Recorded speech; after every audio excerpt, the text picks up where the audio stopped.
Morning, Teb. Hope you're doing well. Hope you had a good weekend too. I'm just getting ready for stream here.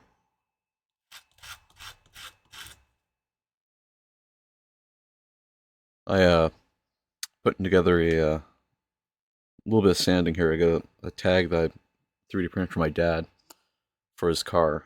So, because he's a delivery driver, so this is to sort of help him out at work so that people can identify his keys away from everybody else's.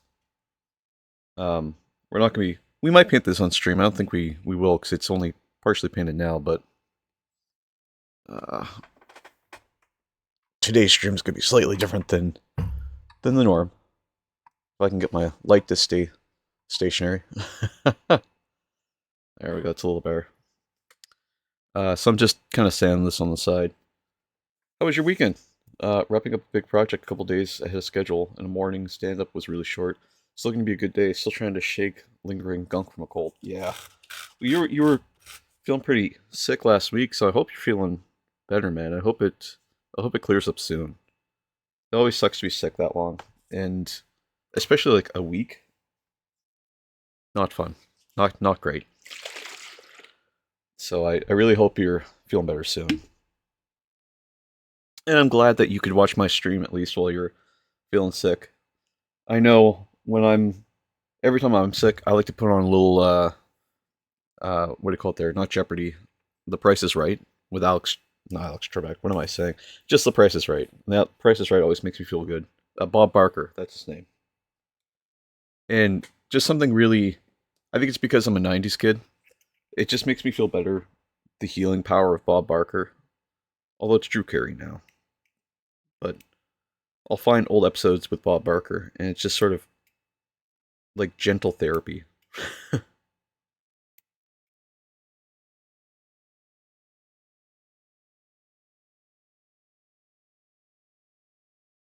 But being ahead of schedule is really awesome too. Like Drew Carey ain't that bad now. Yeah, this may be controversial, but I sort of liked uh heavyset Drew Carey back when he was on the Drew Carey show. I used to love the Drew Carey show.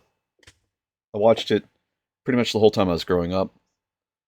Um, that and Dilbert was the other one.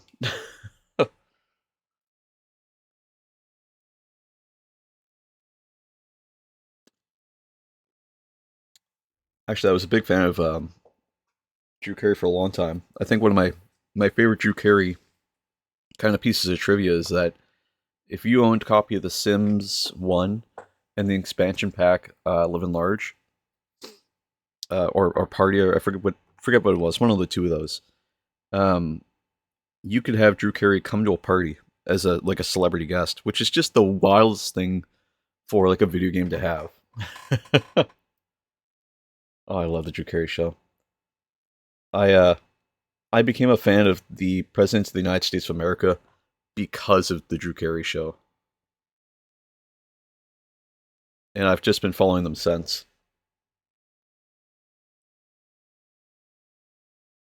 Because they had that opening, the Cleveland Rocks.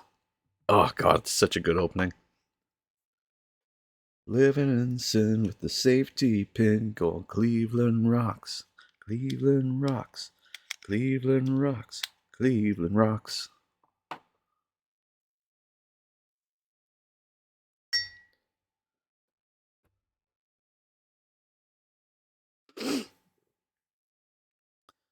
So let's talk about what's happening today. I'm going to deviate a little bit today. Life's been kind of stressful lately. Um, hasn't been super, uh, super friendly to me. So, uh, I mean, I kind of need a little deviation just to get away from the Space Marines for a bit, or not Space Marines. Sorry, get away from the Chaos Space Marines for a little bit. I am going to get back to the Chaos Space Marines tomorrow. There's no question in my mind we're going back to it then, but today I kind of want to do something a little different. I want to try painting something that's a little out of my norm, a little out of my comfort zone. So I think last time we were on stream, we kind of talked about this a little bit, but we didn't really get too into it. Um, I'm gonna try painting a pastel marine. I talked to the commissar about it on the weekend, and I said, yeah, I think I kind of want to do it. Just it'd be kind of funny, haha. And then I had some stuff come up lately, and I was like, well, I'm getting kind of stressed. Like, I think I want to try something different that's going to be just not so monotonous. And she sort of said, well, you said you want to try a pastel marine. And I said, well, yeah, you're not wrong. I need something that's going to be a little bit of a different output than normal. So that's why today's stream is going to be just doing a pastel marine just to see what happens. I've got a really interesting palette to work with here. I mean, they're all pastel colors that I found inside the spectrum of Citadel paints. Like I've got Fulgrim Pink, which just seems part and parcel. I've got Dorn Yellow. I've got Blue Horror, Goss Blaster Green, and a Slaneshian Gray. And that way I've got pink, green, purple, blue, and yellow. And these are sort of the color palette that I'm going to be working with today. And then of course we've got Corax White because we have Corax White on the base, and I think my Corax White isn't dry. It's a little dry. I think this wire's still hot. Wire's still a little hot. Try more up the paint, that might help it a little bit.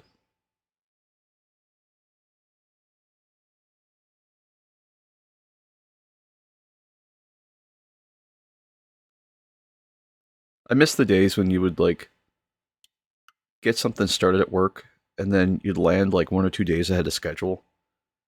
And you would just like, it'd be this breath of relief for everyone in the company because even the CEO would be like, oh, hell yeah. And he would be excited. And I don't know what it is. Maybe it's just because I'm a very good follower, more so than I am a leader. But seeing someone charged who's got a sense of relief always makes me feel like I did something really validating really well. So, also, I kind of changed string quality a little bit here. I've got everything running natively inside of the application now, so that's kind of cool. Let's see what's going on. Oh, it's just me6. Cool. Yeah, it's kind of everything just happened at once today. Like, failed my driving test yesterday, so that kind of sucked. And that's sort of what spawned this mood and a downward turn, and I'm over it. But like, I kind of beat myself up a little bit about it. And then stuff just kept dogpiling as fast as it could. Like I got to go to the bank next Tuesday, and that's not so bad. I mean, it's for my investments, so I got to go deal with them for my RRSP and stuff. And what else happened? Oh, it's just like life in general. Yeah, I mean, like we got a pretty good snowstorm here, and yesterday, good lord. Let me just talk about what happened yesterday to me, and you'll understand kind of where today's stream's going from or coming from, I guess. So yesterday I was supposed to do my driving test. I mean, that's pretty much the basis of this. That wasn't supposed to be till like 2 p.m. So 6 a.m. that's where my day starts. 6 a.m. I had to get up and go plow my dad out, or rather use the snowblower. The snowblower's not so bad. I like using the snowblower. It does the job really well. I'm kind of the only one that in the family that knows how to use it, surprisingly, but no problem. Where the problem came from is that getting up at 6 a.m. kind of sucks, and then there was 4 feet of snow on the ground. It kind of came up overnight. Like, in the province I'm in, it just sort of dogpiled all the snow that it could. I don't know how. But then the snowplows came by and pushed it all in, right? So overnight, here's all the snow, and the snowplows just jam it all in. Great. But that was not so bad. I was happy when I moved from an area that needed a blower to one that doesn't. Yes, 100%. 4 feet, yes. So 4 feet is a lot, right? It happened overnight. Like it does. That happens to us in Atlantic Canada. Is that we get that much snow really easy. Nova Scotia. I'm not in Nova Scotia, but Nova Scotia gets a ton of snow. They get like 6 to 8 feet of it. It's crazy how much snow they get. And they just, I mean, we're beside the water, so it's not so bad. New Brunswick, I guess, is what I can say. But yeah, they get a lot of snow in Nova Scotia. But here's where it gets interesting: is we get the 4 feet. I plow it out at 6 a.m. So I'm tired. I go back to bed. Have trouble getting back there, but whatever. Um, get up for 11 o'clock, and I'm trying to get my day together still. So my driving hour starts at 1. So 12:45 rolls around, and I go outside to go, to go wait for the instructor to come up with the car. And there's a 6-foot snowbank now. What happened was the snowplow came by and pushed it all into our driveway, all 6 feet, because they drag it up the hill towards our house. And I went, motherfucker. So here I am climbing over a snowbank that wasn't there when I plowed it away this morning, like in the morning. So I just, okay. So I climb over it because I've only got like 2 or 3 minutes to wait for this like driving instructor. They come, we finally get it together. I get in the car. I go do my driving hour, and then I go to do my driving test. And the driving test is supposed to take 15, 20 minutes, right? And I'm back in 5. So what happened was, I did all the other parts right. I did all the parts I could do right correctly. But when I got to do the parallel parking, and I mean, everyone kind of fails on parallel parking, I guess. Some people get it right away, but it's, I guess, common that people would fail. So I kind of embarrassing actually. In hindsight, I just beat myself up about this a lot too. Is that um anyway? I did my parallel parking the first time. You're allowed 3 attempts. The first attempt was I got a little too close to the right side, and like my back right was so close that like the driver instructor was like, let's do it again, right? So I said okay. So I chalk my wheels to the left, and I um hit my turn signal, and as I'm trying to come out of the parking space, I thought I was further back than I was. So I start leaning forward to the left, and the car stops. Like I've got it. I don't have my foot on the brake. I'm trying to let it just normally move, and it just stops. So in my head, I was like, this means we need to put a little bit of gas, just a little gas. We'll just have to move just a millimeter or two, right? And then we'll just let the car take over again, and we'll keep going. What happened? I I went a little heavier on the gas than I intended, and I crushed a whole road cone. And you could hear the crunch. The Oh yeah, the driving the test examiner. She went from friendly and polite to all of a sudden it was uh the exact words to me that she said was, "We're just gonna go back." I went, "Okay." And I told her, I said, "Well, we tried. We gave it a good shot. Didn't happen today, but we tried." Um, yeah. And so we did some uphill parking and tried that, and uh, then we just went back to the DMV, and I was like, "So I don't think that worked out." And she goes, "I think you know why it didn't." And I went, "Yeah, it didn't."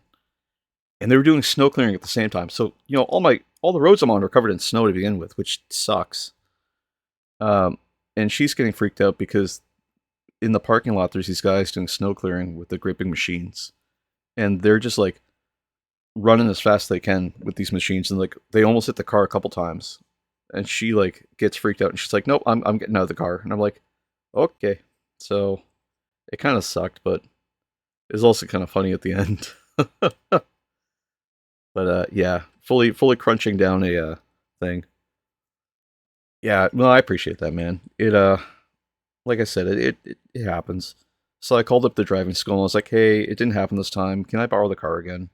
Because in my province, you're allowed to do the test as many times as you like. Just the first time you got to wait a week for the next time. Um, and so we put in for another time.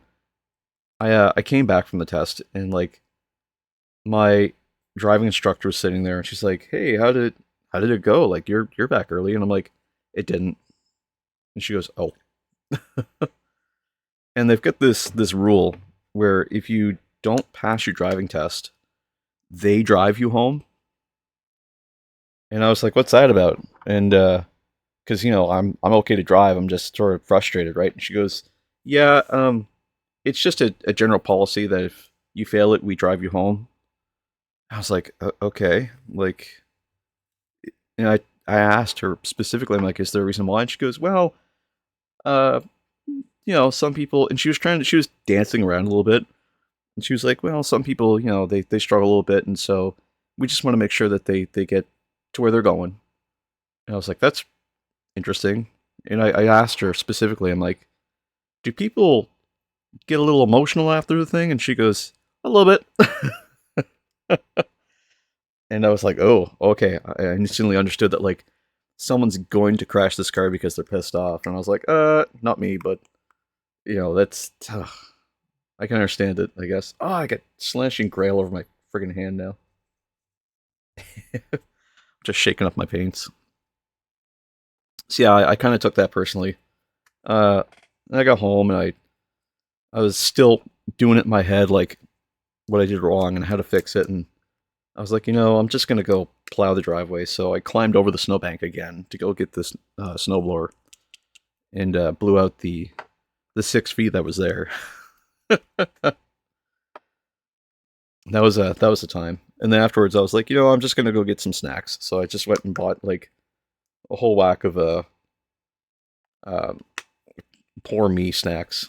Stuff that was like just chocolate and candy and like a pizza and um, I don't know if I was numb or what, but at the Tim Hortons here, uh, you can buy pizza, and a lot of Canadians don't like it, but you can buy like I think I got a chicken parm pizza, which is just a flatbread with like chicken parm bits on it, and I had that with like a cup of ranch because I was like, I don't know what I want, and like a can of NOS energy drink, and I was just like sucking this back, and the commissar comes out and she goes, "How'd you go?" And I went, "Well," I told her the story, and she goes, "That explains the pizza. It's not a very widely liked pizza here, so." Okay. That said, Pastel Marine. That's what I'm thinking I want to do today. Something kind of funny, something kind of different, just to mix it up a little and see what's different here. So now I got to figure out what color to make this guy. So he's already primed in White Scar. I can't find my White Scar, so I've got Corex White here, which looks close enough color-wise. It's not the exact same, but we'll use as our fallback color. Um, I've got I'm kind of leaning towards blue horror, but I feel like that's just gonna make him a really thin ultramarine. But I sort of like this like Ghostbuster green. I almost want to put all the colors on him, and some Doran yellow, um, and like some Fulgrim pink and everything. And I definitely want to do some gold trim on him, especially on the Aqualia. Um, maybe no, I want to do gold on some of this. I'm really torn. um, oh, and I've got another white here. I've got this Liquitex acrylic white. That'll be titanium white. Sorry. So this would be good for some of the. Oh gosh, if I can pull it open. There we go. This might be a better white than the one I'm using.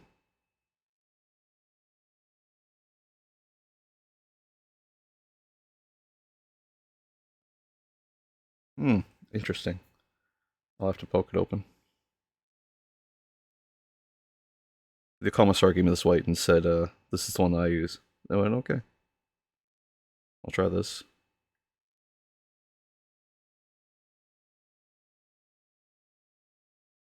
Just trying to poke out end here because it seems like it gunked up a little bit.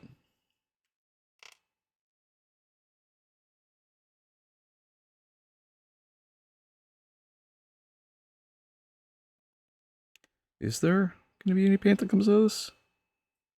Am I going to get any paint? Yeah, there's some in there. Oh, it's all in there. Okay.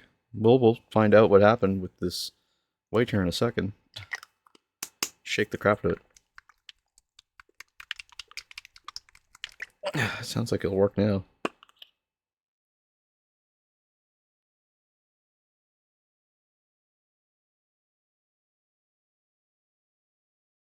No. No dice. We'll stick with the Corax white then. Oh, golly. Ah, Lord. Let's try some Gossblaster green on the legs. Maybe. Yeah. We'll see if that looks good. It's kind of a mint green.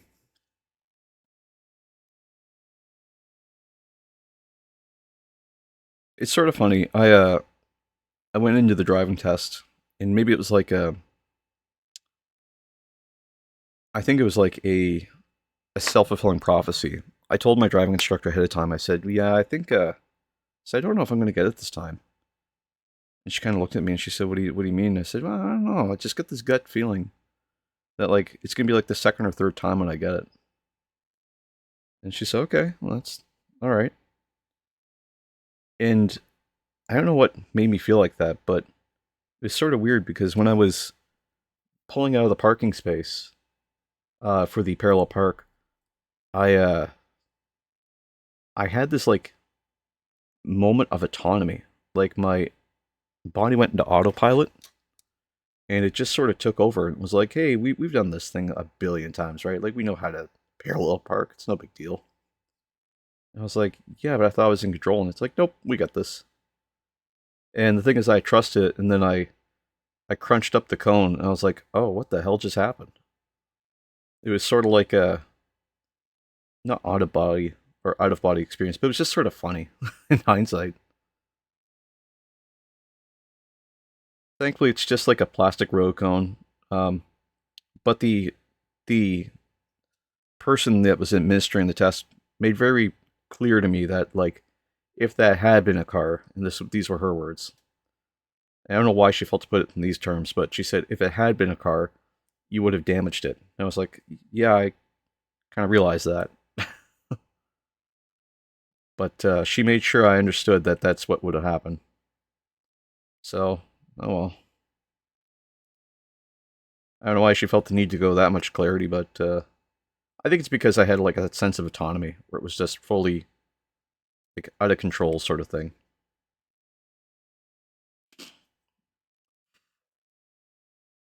Just trying some Gauss Blaster Green here on the legs, just to see what it looks like.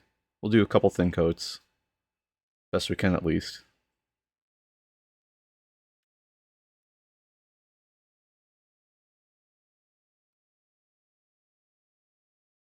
Realizing it may not be possible to see what I'm doing here, so I'm going to try and zoom in.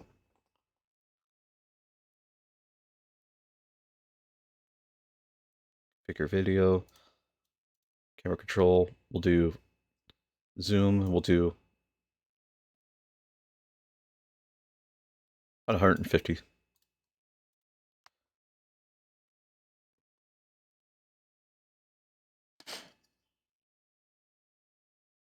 Oh, dried out my brush.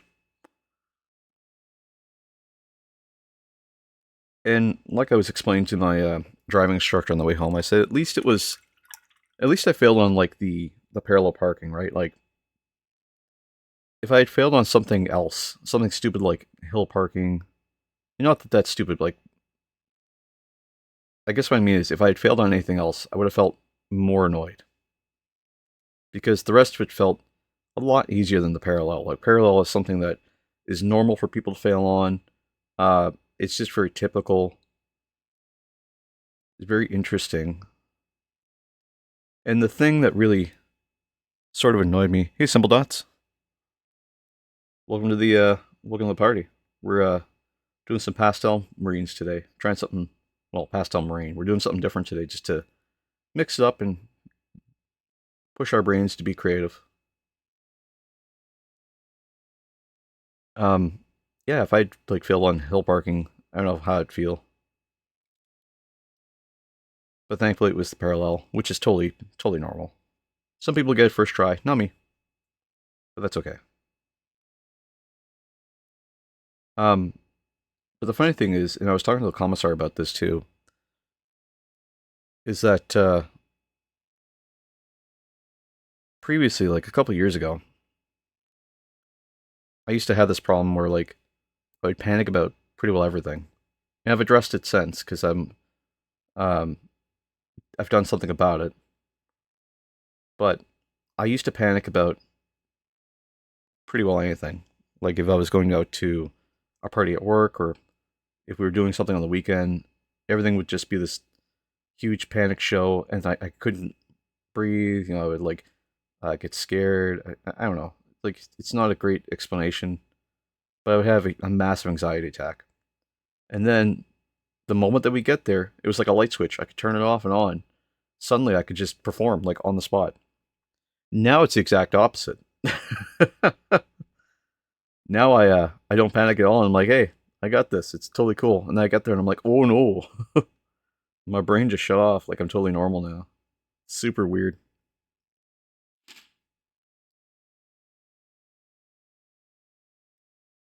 And the ad break's starting here in about 5 minutes.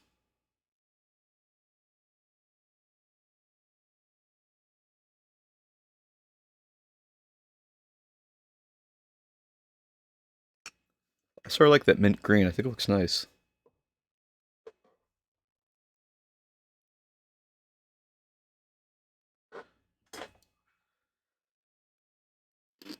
I am going to try a different color here. I'm going to try some blue horror around the feet. Maybe even the backs of the legs. I haven't ever opened these colors.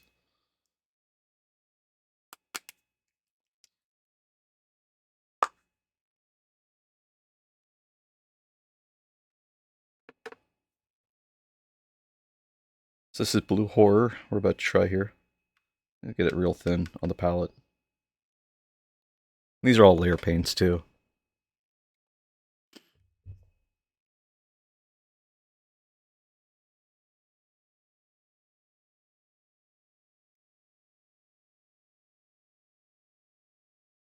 The trick with a pastel marine, I think, is, or even just pastels in general, so you do want to leave some white. Question is where. I think I'm going to leave some white on these like side rivets.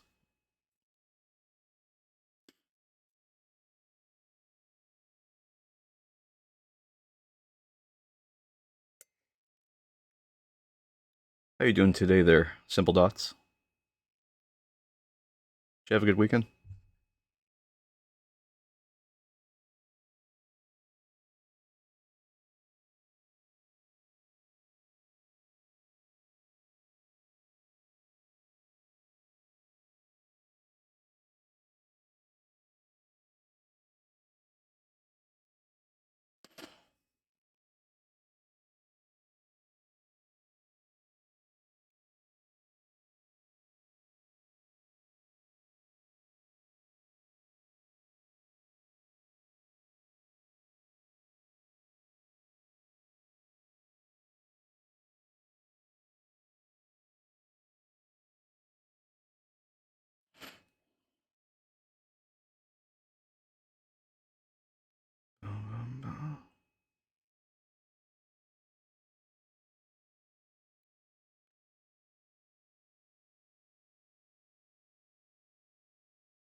Pretty good, I'd say, but work is pretty rough the last month.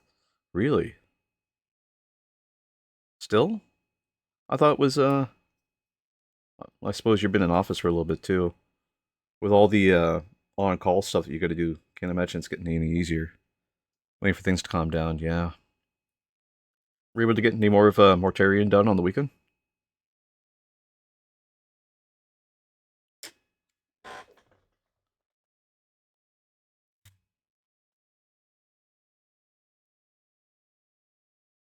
A little bit. That's good. I mean, a little bit's better than nothing, right?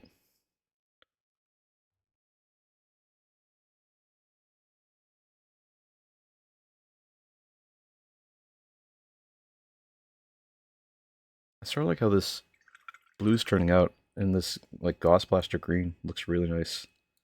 Throw some more green on the back of the leg panels here.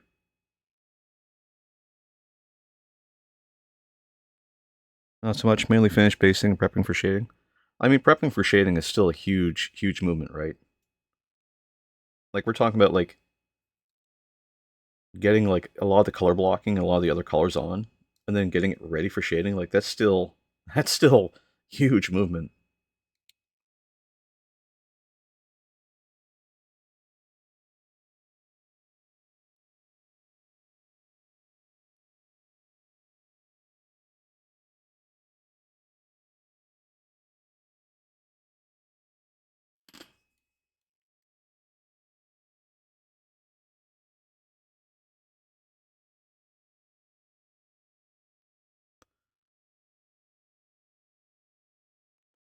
I might do a little yellow here on the bottom half of this leg piece, just to see what it looks like.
Such an interesting song. I love that part at the end that talks about like Delta Airlines.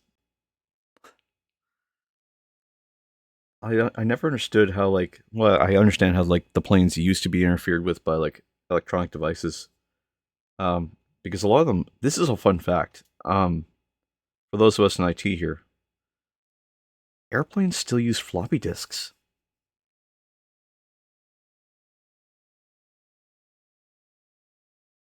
They use them for their flight recorders. If you can believe it.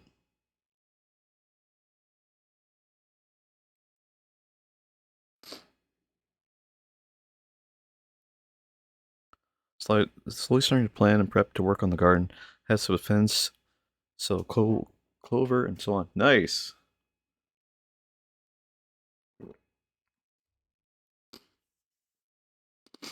Is it going to be a fence in your front yard or your backyard?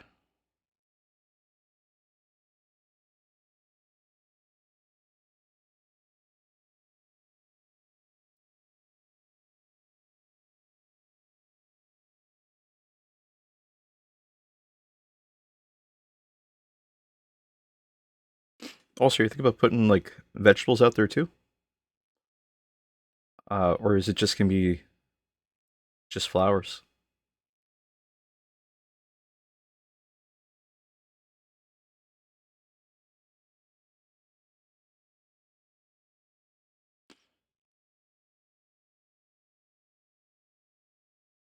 I considered doing some gardening here, but the soil's no good. I would have to feed too much nutrient into the soil in order to make it a livable space for any plants. And we've got a bush. We've got a cherry bush, so or cherry blossom bush, I should say.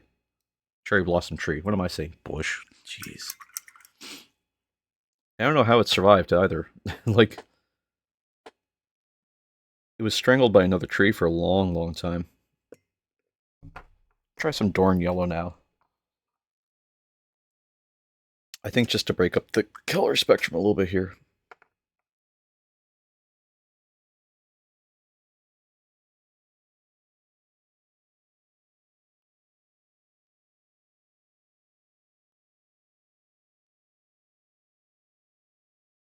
Like I said, we'll keep those plugs on the sides white.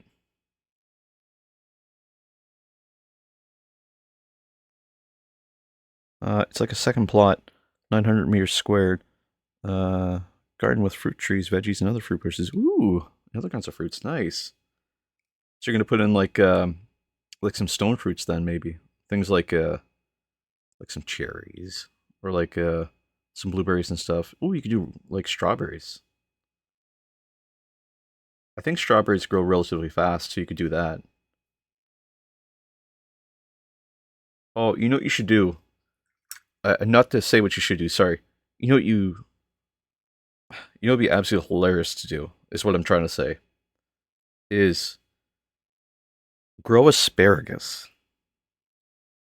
I don't know if you've ever seen how asparagus grows, but it is the funniest thing. I love looking at asparagus in somebody's garden. It's so funny.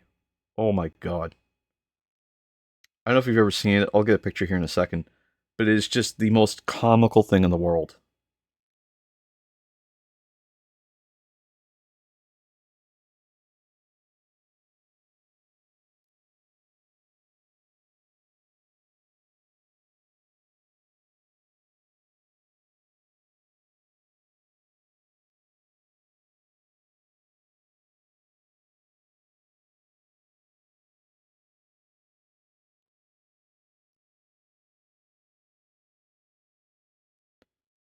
Planting for apples, plums, cherries, pears, as for trees, strawberries, black and red currant. Ooh, currant is nice. Tomatoes, cucumbers, and more. Nice. Yeah, you're gonna be able to do like fruit salads. Oh, you're gonna have an amazing summer if you're able to grow them that quickly. Then, man, major props. Seriously, major props. Like, I'd love to have a cherry bush. I think the yellow looks pretty good there. Very like Easter colors. Let me find you a picture of how asparagus grows, and you'll almost immediately plan to be as sustainable as possible. That's a good idea. You know what's funny? I saw this thing once. It was a joke, but I found this meme once that was like, um, being in IT is one of the few times where like if you're a tech enthusiast, you tend to have all these smart devices in your home.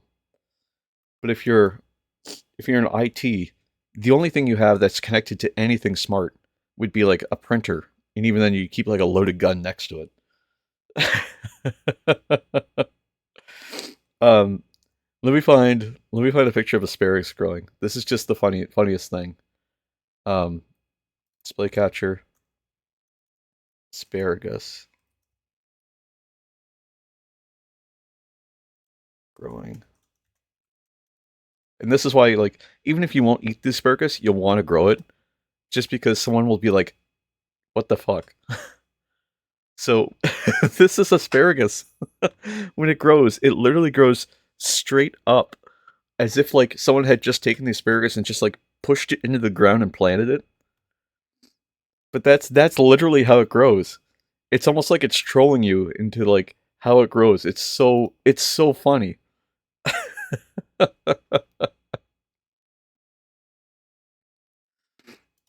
I love it.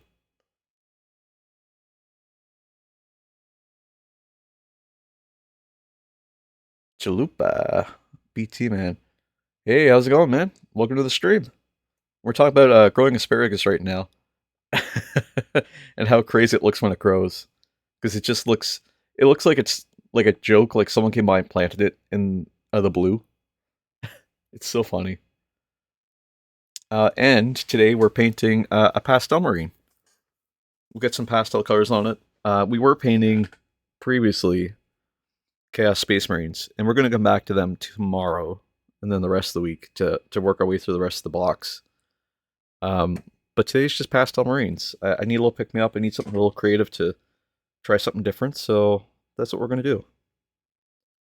I don't exactly know the right color scheme here, but so far it looks like an Easter egg. So I feel like we're in the right space color wise. I'm gonna turn off my light here to see if the colors come through a little better.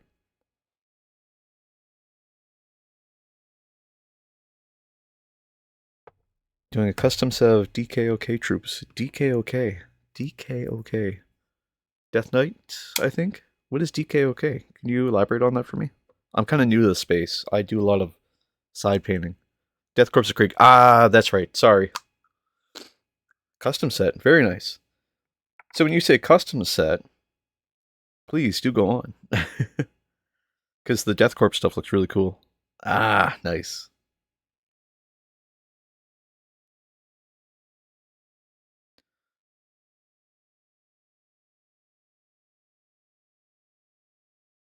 Use some Death Rider arms for the guns. Nice.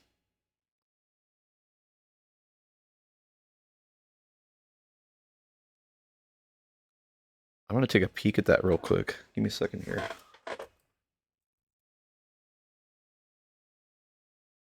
Death Rider.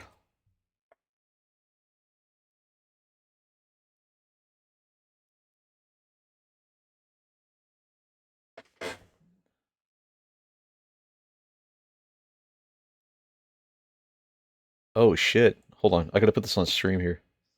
Looks like the las guns are up in the air and stuff. This is pretty sick.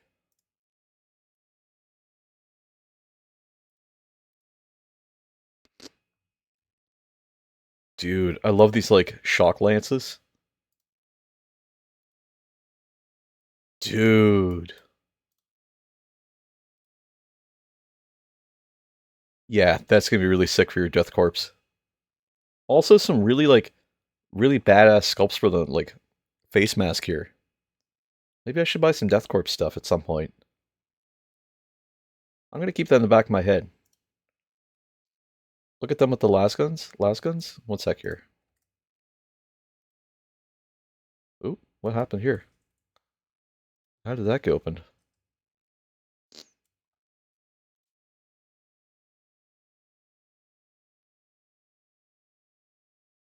I love these gun sculpts, dude.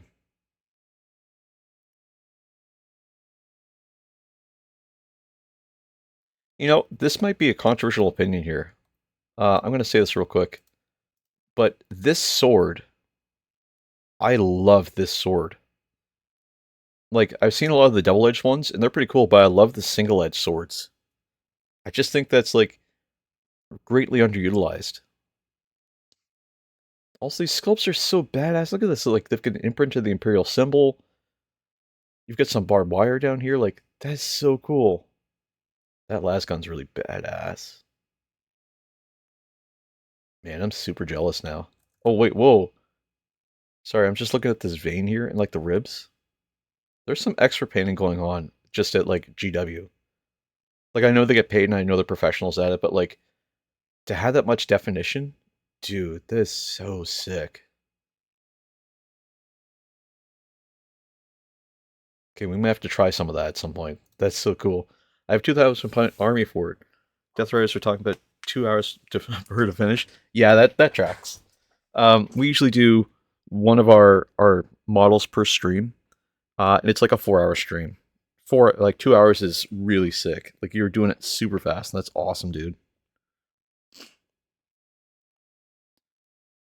And props to you for being able to do it that fast. I definitely can't.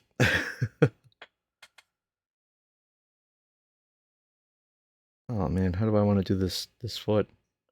Oh, you know what? We'll do a little bit pink here on the bottom of the foot.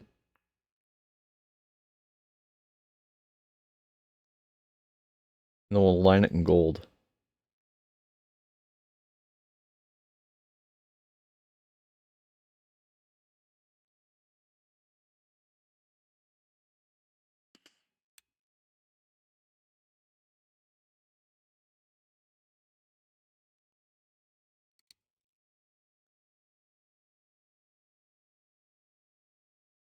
I think I might have to buy like a set of Death Riders at some point. They're just tabletop ready for nothing fancy. I skimped on the brown for all the leather too, but I think the silver gray looks better. I do like the silver and gray. Admittedly, from what I saw in the pictures, I do like it.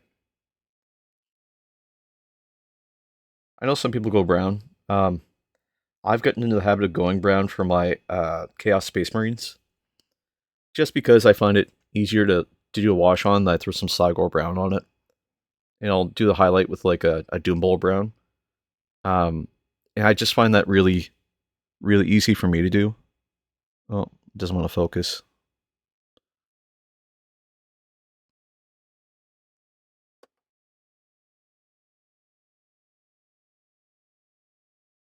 But I was a fan of doing it the other way. Yeah, absolutely. I'd love to see minis. You're gonna find if you stick around for the channel here, you're gonna find I love looking at other people's minis. Um, in part because I like to draw inspiration sometimes. Uh, but I also love, I love, I love. How do I put this?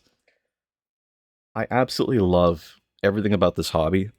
And some people are extremely creative, and some people are extremely talented. And for me, having a Discord is less about the engagement and more about more about having like a gallery of people's like abilities. Because some people do amazing, amazing work, whether that be like doing custom sculpts or doing custom paint jobs or doing like um, kit bashing. Like everyone's creative in their own way, and so I absolutely love seeing what people have.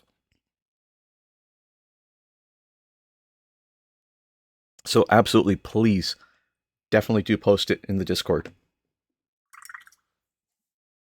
I like that pink. It's very vibrant pink. It's kind of neat on the foot. I'm gonna try a little bit of that Slaaneshian gray now.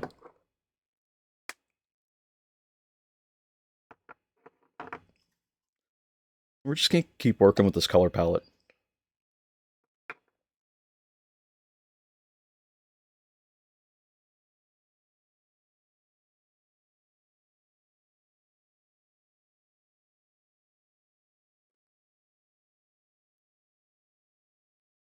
I think I want to put some here on the back of this armor plate. You know what? I don't mind it. It's not as purple as I'd like,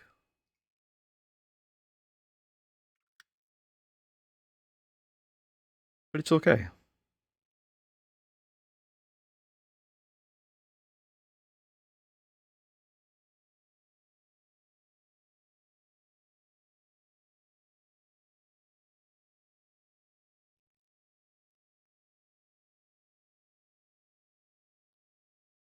Post six pictures. Let me take a peek. Is it okay if I show them on stream?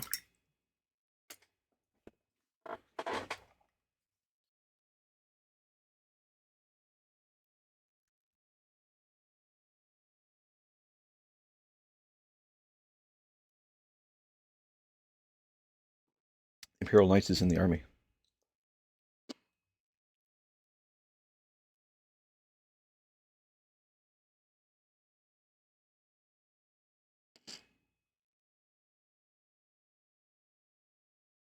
Sweet. Thank you. Just waiting for Discord to cooperate with me real quick here.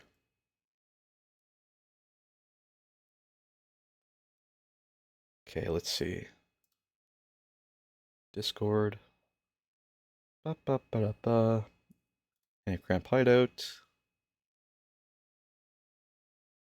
Progress pics. Show screen. Ooh. Dude.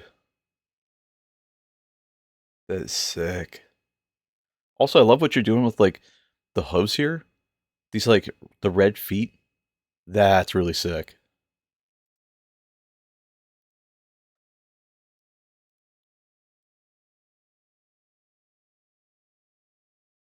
Nice. I love these guns, dude.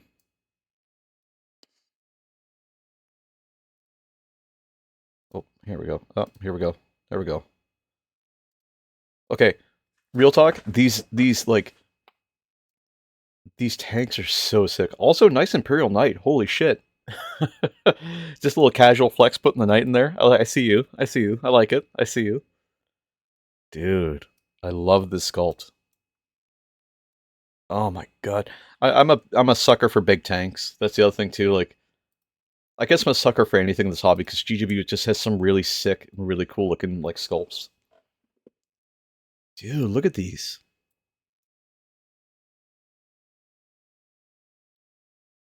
It's got that like World War II, like World War weird kind of like future fight to it.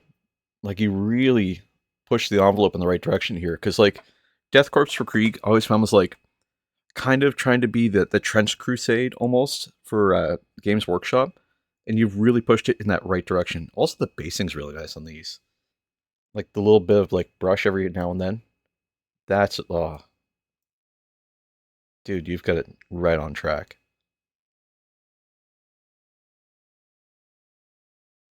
It's so cool. Also, the consistency with color too. I'm someone who struggles with consistency, but like, damn. Ah, there's the knight again. Nice.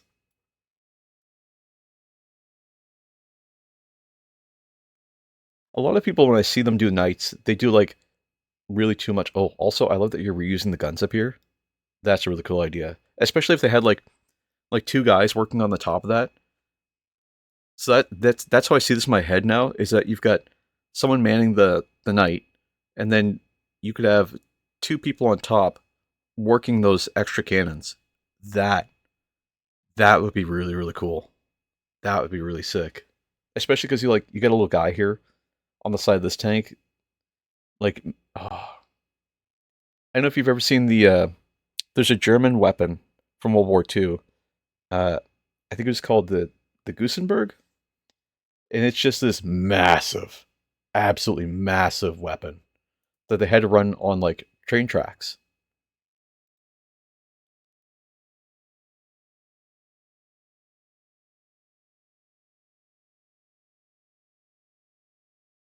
I really should pick up some Death Corp for Krieg stuff. Damn, and Imperial Army stuff too. Nice work on the flag, by the way. They're so sick.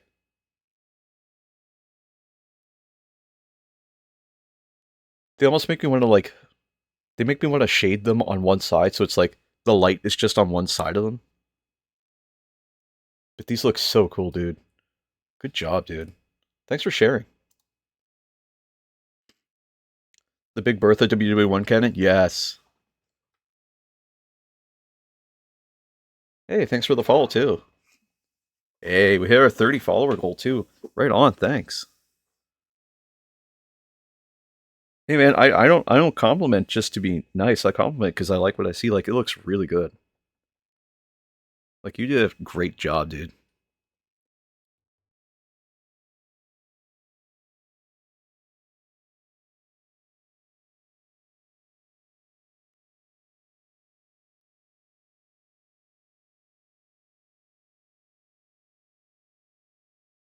Honestly, I wish we could all play someday. Just because I love looking at these sculpts. That's one thing real quick. So, I hope this doesn't lose your follow, but I also play Age of Sigmar. Uh, and I love to paint these things because when I get out to play against other guys, those big guns tanks have a pretty 240-inch range. Jesus, 240-inch range? How many feet is that? That's is that 20 feet? You're a really pretty 1,000 Sun Army too, but that's just for the kill team. Hey, there's nothing wrong with kill team. Damn, 20 feet of range. I can't imagine, dude.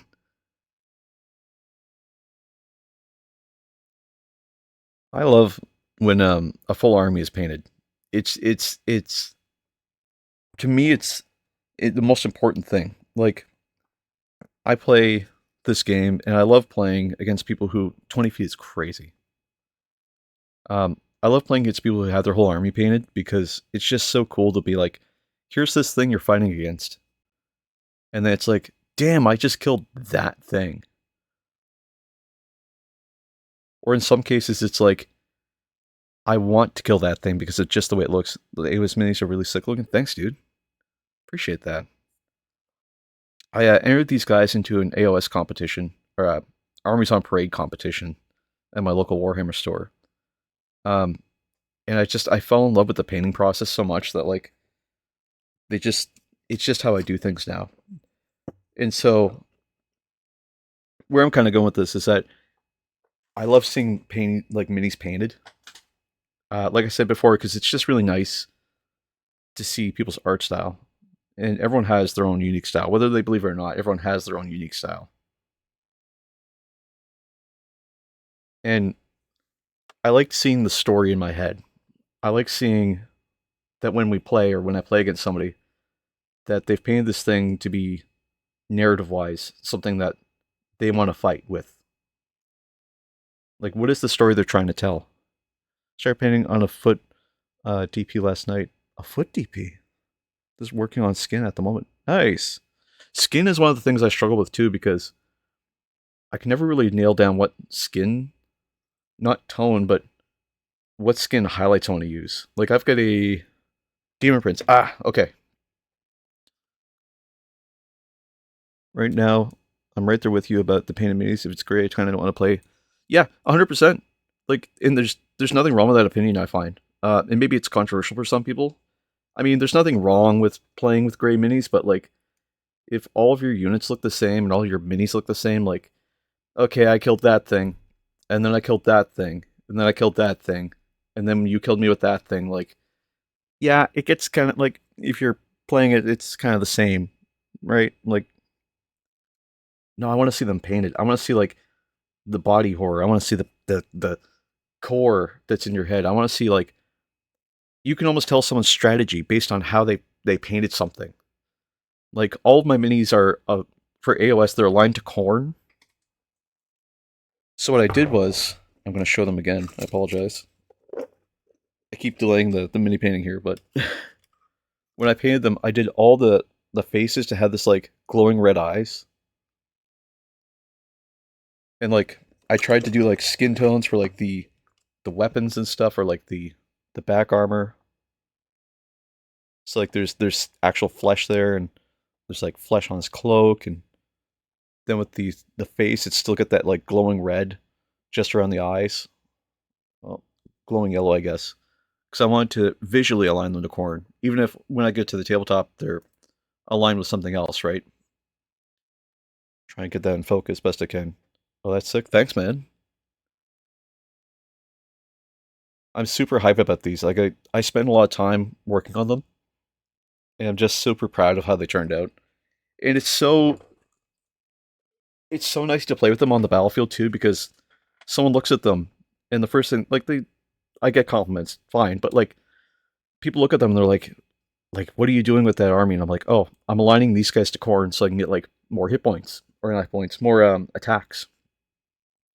And like we did on stream, it was Zarketh, the Bane of Law.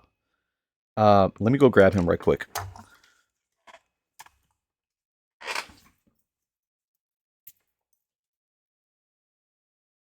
Zarketh, where are you? Where are you? Zarketh, Bane of Law. Somewhere over here.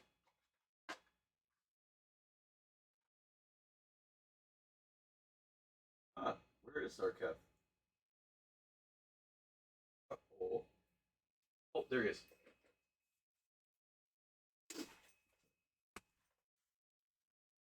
What did you use on your bases? On my bases, for AOS, I mostly just did gray. Oh, the music stopped. One sec, I'll start the music again. Sorry about that, guys. Uh, oh, the whole browser closed. Ah, okay, we'll fix that.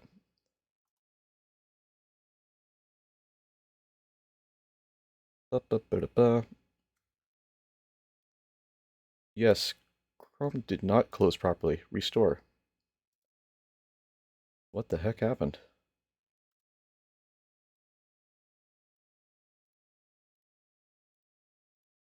It was the asparagus that killed it, I think.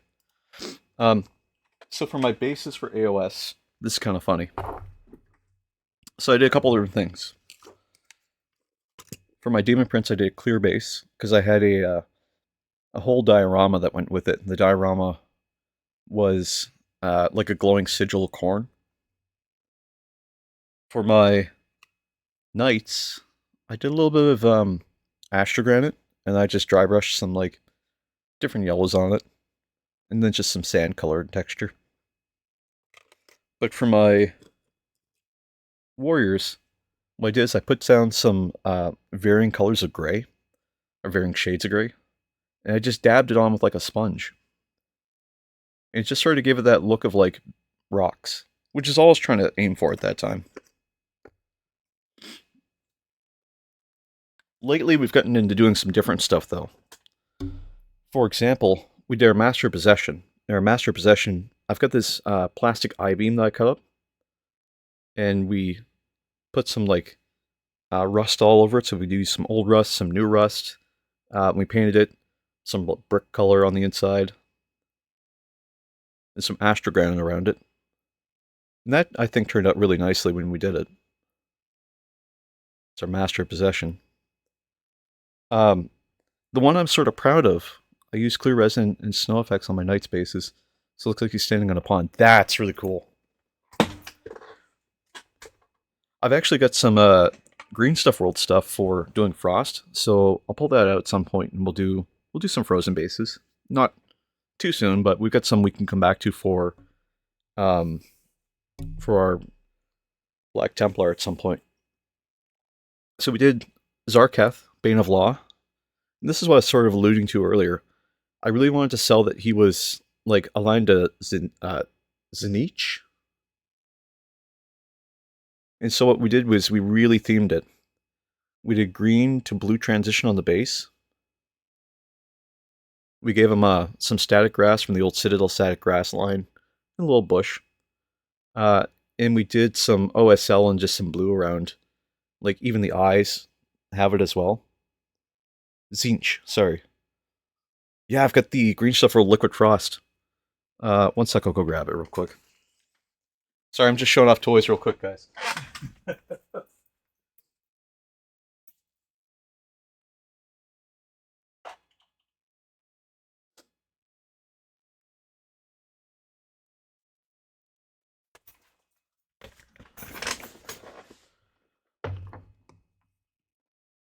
I have seen how it turns out. So it's a saline solution with glue in it, right? And the way it works is that when you let it dries into crystals. I've got a little thing here I can put it on. I want to give just a second to put it on. I'll just clean up my brush a little bit here first before we do that. And I won't use my Citadel brushes. I want them to stay safe. So I'll just grab one of my other brushes here. Throw a little on my paper towel. I'll just, oh, maybe I can't put it on my paper towel. But I can put it on top of this. Just like that. And we'll just spread it out a little. It goes on really, really thin. Like you almost can't see it. I'll turn my light off here so we might be able to see it. Just in the center there, it's kind of like a globule. And it does take a couple hours to dry. But when it dries, it looks like, if I can find a picture of it.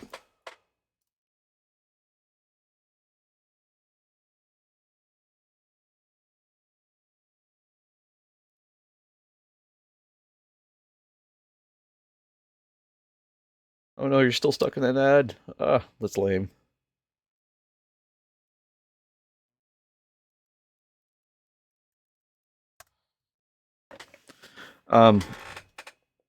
Yeah, I'll keep that on there and we'll let it dry out. 24 seconds. Let's go. What can we do in 24 seconds? 24 seconds, I can stretch my hand. Starting to get a cramp already. And I'll grab a little sip of my drink here.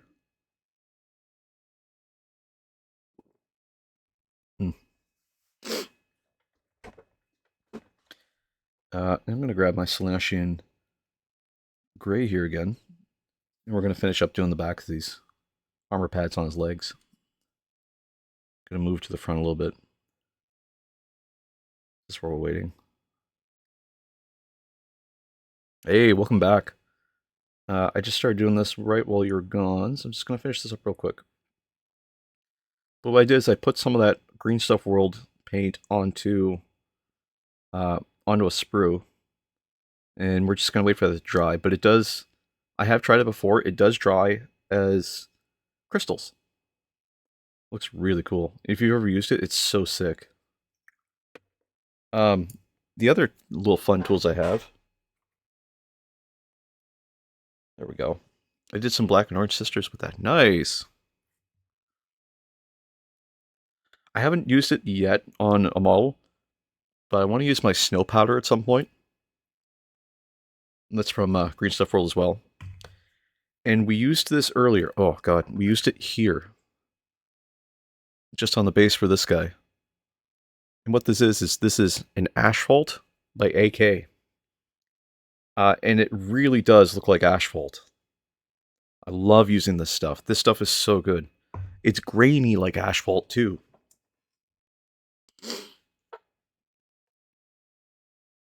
It's funny, I wasn't really into basing until it came to doing these Chaos Space Marines, and now they're kind of like my favorite thing to do. It's kind of like the thing that really helps sell the rest of the mini. Because you're selling narratively where it is. I'm a huge fan of narratives. Trust me.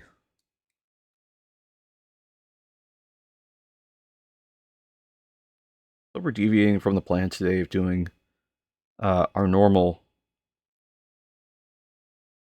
Chaos Space Marines because I need to be creative and try something a little different. I had some stuff come up in my life last couple days and had to miss my Tuesday stream. It's Wednesday now, which is crazy.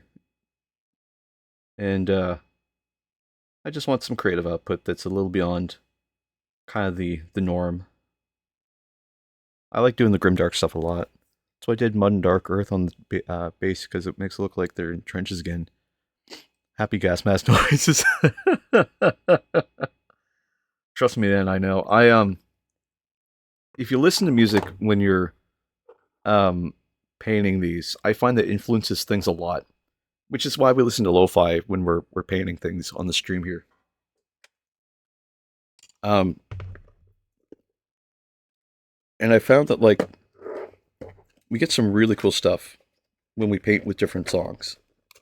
So, for example, I painted this guy off stream, but I painted him listening to. I paint when I watch Twitch, really. So I'm gonna go I'm gonna go prime a box. Nice. This guy I painted while I was listening to a podcast. Didn't do a lot for the base, but he's in process still. Back in 5 minutes, spray primer. No worries. I mean, trust me, we'll be here. Actually, I have a story about one of these guys. Is it that guy? No. It's what guy here? Not the guy with the banner. It's one guy raising a sword. Where is he? Where is he? Ah, here he is. So this guy I painted listening to Solitude by Candlemass, and I just fell in love with that song. And so it kind of dictated everything I did with this, including doing the runes that were glowing, the little edge highlighting that was on this, the OSL. Oh, I absolutely adored listening to that song.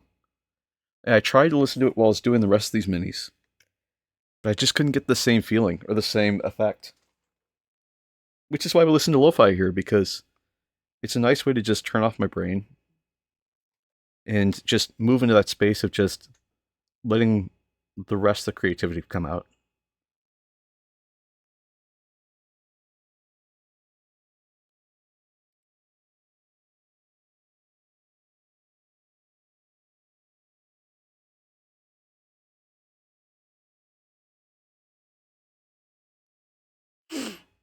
Oh, excuse me. I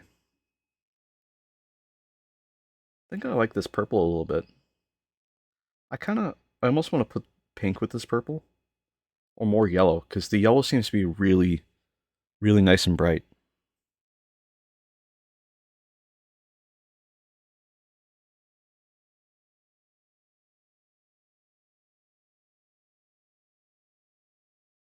But also soft on the palate too. It tastes great. Um, soft on the palate. I don't know what I'm saying here. Soft palette wise for color.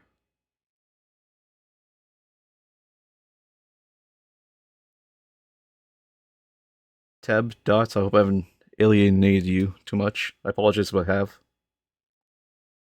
I get really excited about talking about painting and everything else I have from my paints.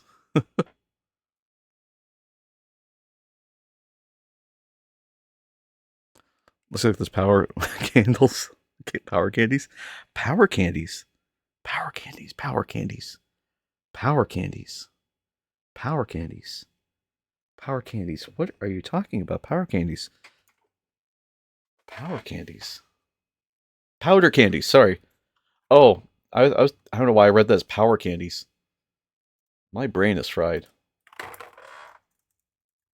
Oh, the rockets. Oh, that's a good idea. You know what? Let's put some of that on stream.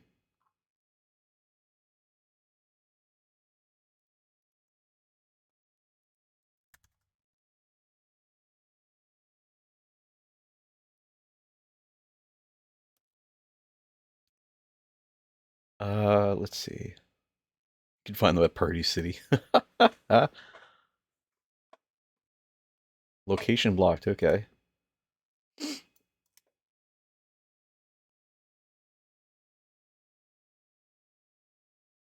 That's interesting. Chrome gave me an exception. Interesting. What the hell? Why is something trying to debug? What is happening here?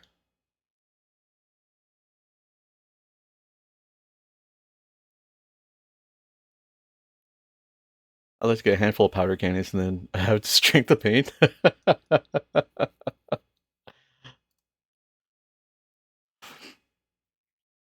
You know, it's funny. I've got this drink right now, just the energy drink, and that's kind of my go-to.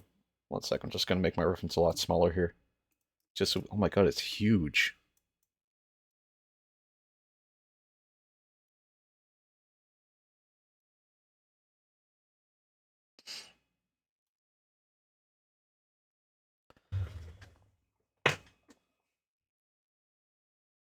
Throw this just in the corner here, a little smaller.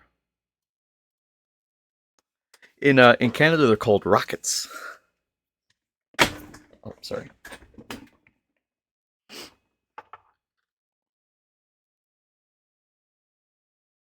Just gonna tighten up my brush a little bit here. There we go. I used to keep a handful of candies at my desk. Um, and sometimes they were rockets. Other times, oh man. Okay, so when I worked in, this is a fun story. When I worked in IT, my boss and even his partner, who was my other boss, they used to call me the Candy Man because I always had candy at my desk. Honestly, I had candy at my desk every time they walked by. And it wasn't like a little bit of candy, it was like a stack of candy. They were like Sour Patch Kids, gummy worms. I think one time I had Swedish fish, which is like just a candy you can buy that looks like brightly colored fish. And at one point, my boss was going to like a he was going to so there's a theater in downtown, and the office was downtown, and he was headed to the theater after work, and I wasn't there that day because I was at home. These transfers are going to kill me. Don't worry, man. Transfers. We have secrets. We have methods to dealing with transfers that we learned on stream here. Um, and I'll tell you about them in just a second. But yeah, so my boss grabbed some of my candies off my desk because I wasn't there, and he he took them with him to the show. And the next day, I came in because I had to come do something, and he goes, "Hey, I'm sorry, I took some candies off your desk." I'm like, "Hey, it's okay. They're there to share. By all means, take some candies."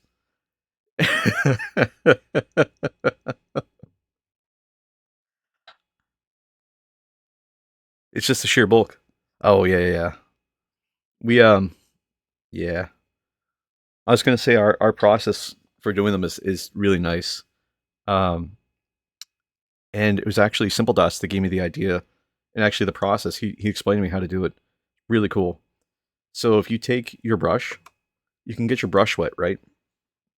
And you could just paint water onto the back of your transfer.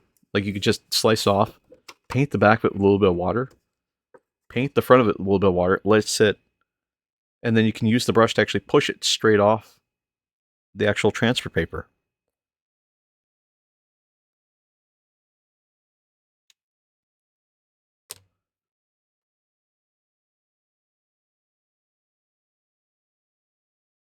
I used to struggle by like using a knife and like dipping it in my paint water. Got a reset PC? Okay.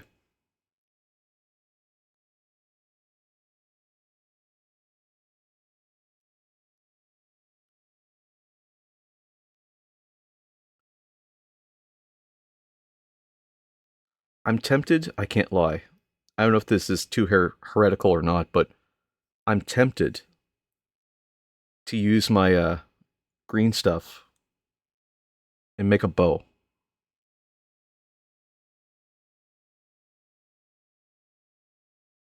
What do we think? Is that too much, the bow? It might be too much. This light might be too bright. No, it's just kind of there. It's just hard to see because how bright it is.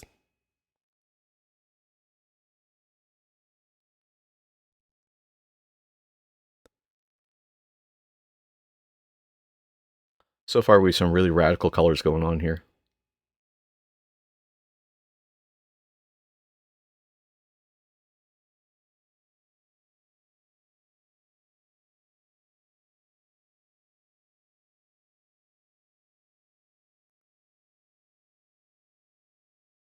Some more of my yellow. I don't really have any rhyme or reason to these colors either. I think that's what's throwing me off is I'm just sort of putting colors down. Grab some of this blue horror again for the panels.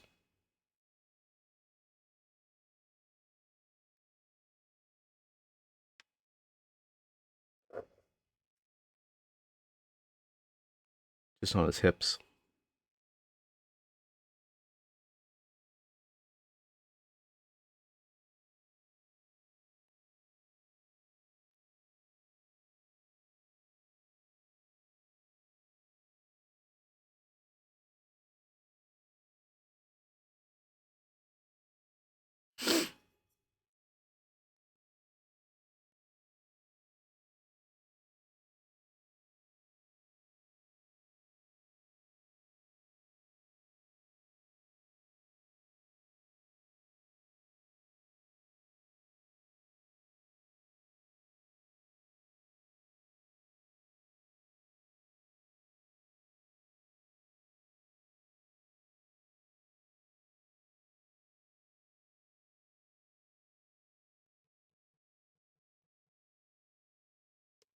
Some more of the blue.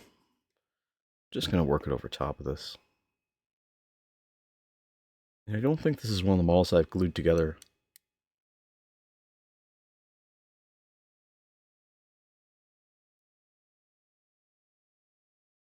No, he might be glued. Or just press fit really tight.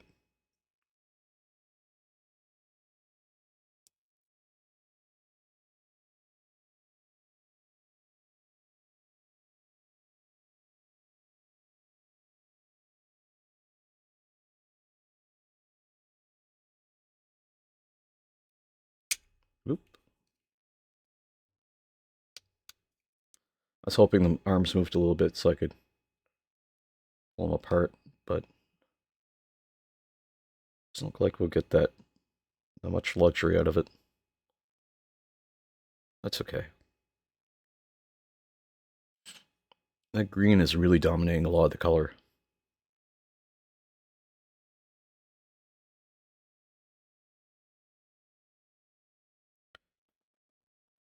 Back, hopefully my internet stops being so bad. That's rough, man.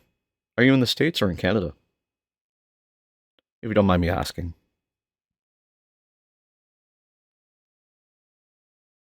Or are you international?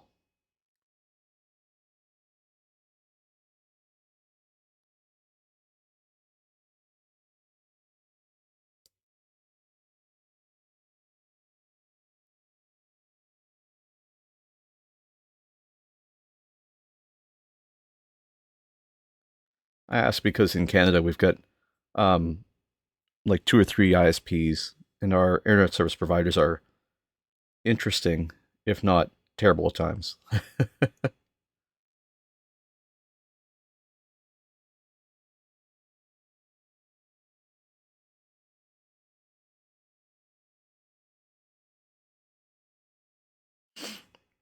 You know, it's going to be a pain in the butt. I'm in the great states of Texas, my friend. Me? I am in Atlantic Canada.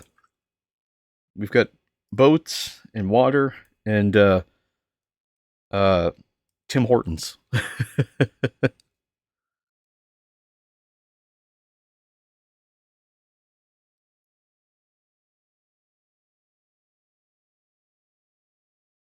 funny. Texas is always one of the states I've always wanted to visit, primarily because there's so much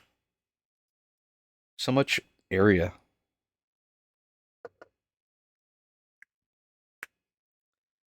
I would love to be able to just like travel through what would essentially be the countryside by car, or just like in a truck. I feel like that'd be a lot of fun. Grab some more of this Gauze Blaster Green here. We have cows and cotton around me. Nice. I actually live. I think the closest we have farmland wise is we sell.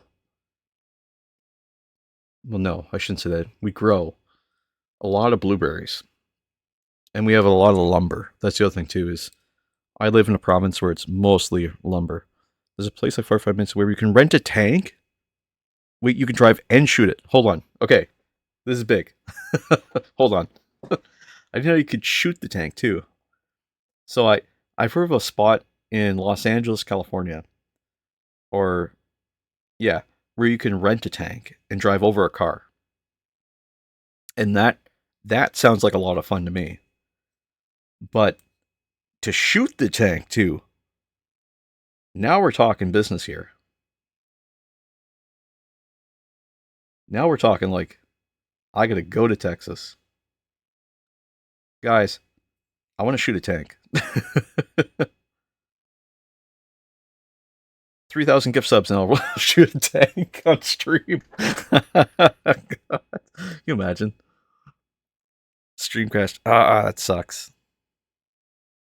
Still running on my side. I wish I could lower the quality of the streams so it would actually work.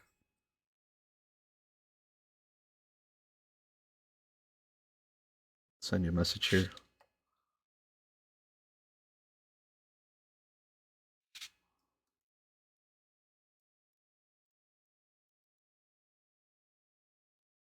There. It would be fun to shoot a tank though. I think that's like kind of the ultimate goals. Like shoot a tank on stream. That would be sick. And it's funny because I'm 3D printing a chaplain helmet kind of as we speak in the background.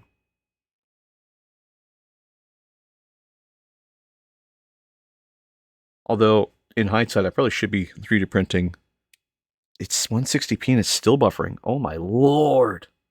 I will speak slower and do much slower hand movements, like I am a presentation in Excel or in Excel. It's what is that presentation software by Windows? It's yeah, that's gonna bother me now because there's Excel, which is the spreadsheet software, and there's Word, which is the word processor.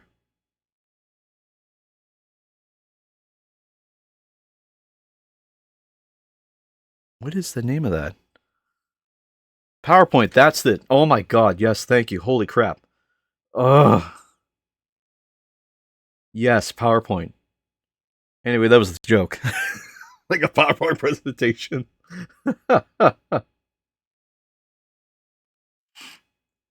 I can just tell it's going to be a sick mini, but to me it's just blurred. Oh my god, I'm so sorry. I wonder if I can get this light any higher. I'll bring it all the way up here. I'll bring it back here, actually. Just it's a little bit further away. I'll try and get the light against the wall. And we'll just bounce it so it's this way. That way we can still see it. Is that any better? Actually, it looks a little better on stream.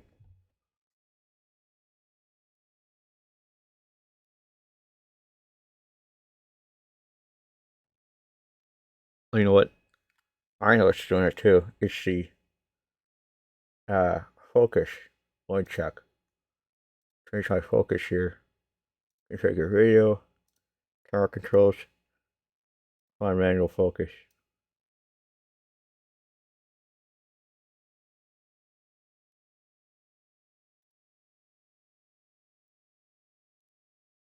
You know, Smarties are blurry. Oh no. Oh, that's a regional term too, is Smarties. In Canada, we call them rockets.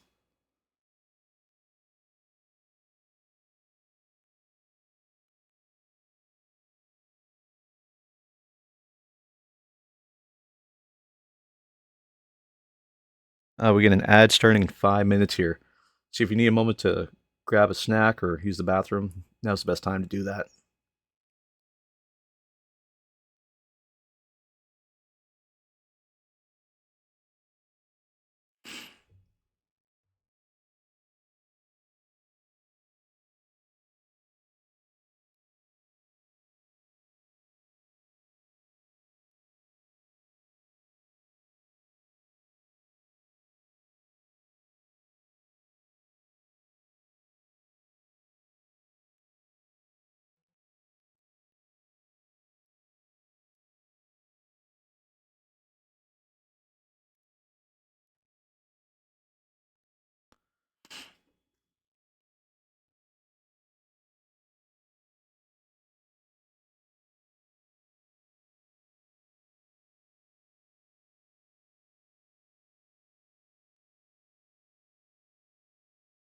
Yeah, I'm getting a lot of green on pretty much everything here, but we'll clean up a little bit later with another color. It's wonderful meeting you. I've got to run. Some friends need me on. Wow. No worries, man. Appreciate you coming in. Appreciate you following, and hope to see you again in the future. If I don't, remember to praise the Emperor.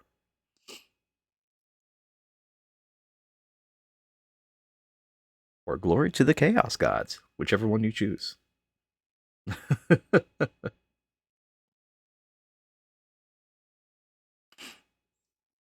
I think I'm going to keep the light like this, guys. It's a lot easier to see on stream by the way it looks.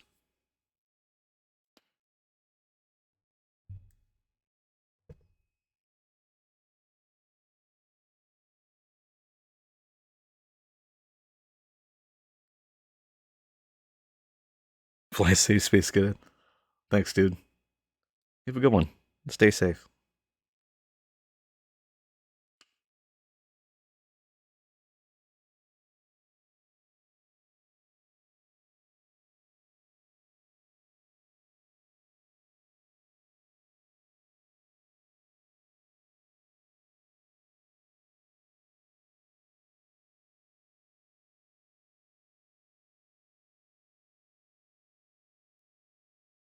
Okay, sneak some more green around the corner here. Wait, did I attach this backpack? Did I not? Oh, I think the backpack pulls off. Hold on. Or did I glue it? Please don't tell me I glued it. It does come off. Oh, baby. I forgot that these were press fit.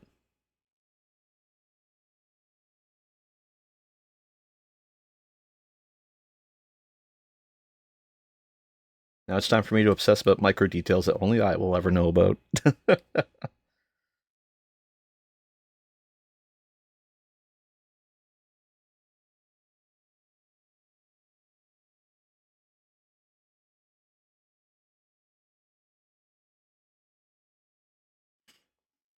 that mean I can finally move these arms? Because they might not be set in space.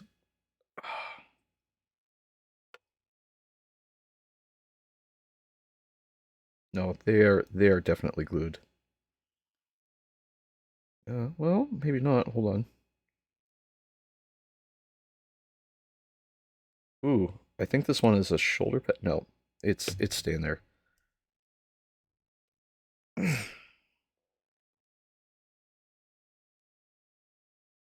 There we go.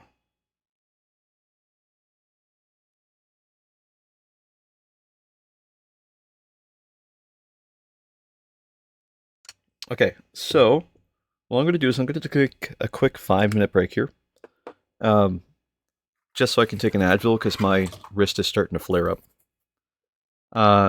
When I come back, we'll finish painting this guy up, and then we have to find some highlights. So I don't even know how we're going to edge highlight this. I'm terrified to think what that looks like. I think the simple answer is to just use a little bit of Corax white with each one of these colors, and we'll see what that looks like. But yeah, in the meantime, I'll be right back.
Okay, I'm back. Sorry about the wait. I had to wait for the Advil finally start to take. It was holding on for a minute while I was getting my wrist to a place where I needed it to be. Okay. Okay. So we left off having just painted the top here, our Goss Blaster green. So the shoulder pads, they're the next thing to address. Um, we've done some pretty cool colors here. What would look good here? Maybe like the yellow. I think the Dorn yellow would work really good on the shoulder pads.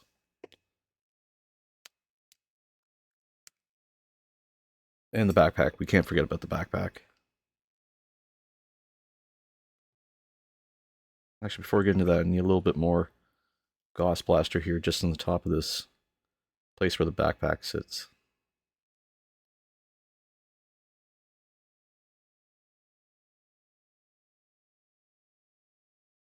There we go. Just like that. Okay. Now we're on to the Dorn yellow. Throw a little bit on the palette here. And just a little bit more water. It's going to be really thin, so we want to get it just thick enough.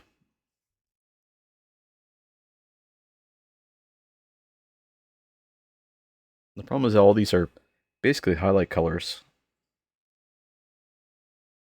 I had the water too thin.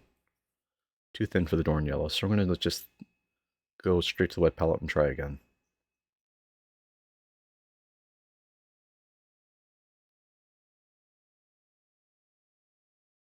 So I'm really torn on how we're going to highlight this, but I think the right answer is what we were saying earlier, which is just to use a little bit of Crocs white with our color. Seeing some areas up here where I missed some of that Goss Blaster green, so we'll come back in there and clean it up in just a second. No big deal. Need to be a little moister than that, so grab some of the other stuff. I think part of this, my brush is starting to dry out too.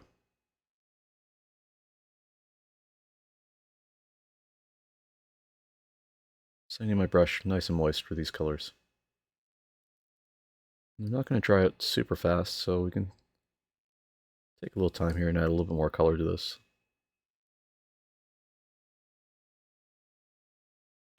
While that's drying, like I said, we'll go back to this Goss Blaster green. Just clean up just inside of here, in the back of his helmet, on his neck. Just along the side. I know I say it a lot, but I just want to say it again, is that I really appreciate you guys sticking with me on this stuff. I know I'm not the most interesting paint streamer, and sometimes I do some pretty oddball stuff like this, but it's always nice to have people just to hang out with. And you guys are pretty cool.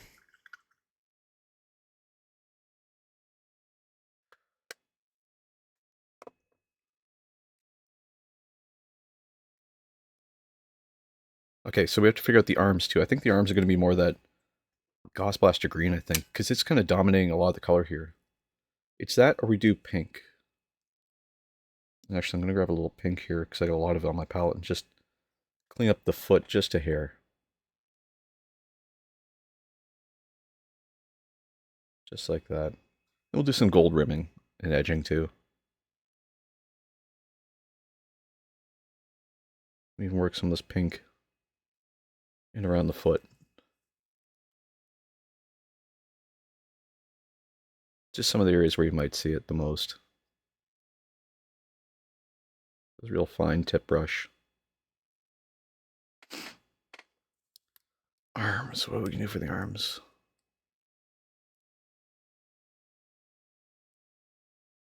You know, let's use some of that blue on the arms. That blue horror. Seems to be doing a lot of the work here. And you know what? We'll paint the weapon pink. I think that's the right answer. I think that's gonna be cool, is the pink weapon.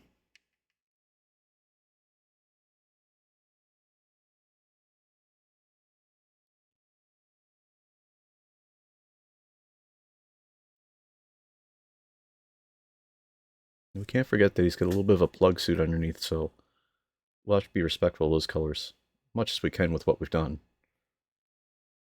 You know what these colors kind of remind me of is mini eggs. I don't know if you've ever had the Cadbury mini eggs, but they are delicious.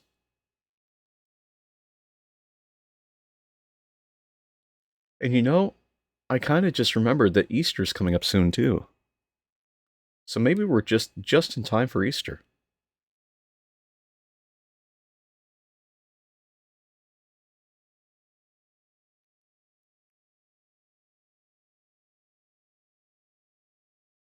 Maybe that's an excuse for this color palette, if we need one.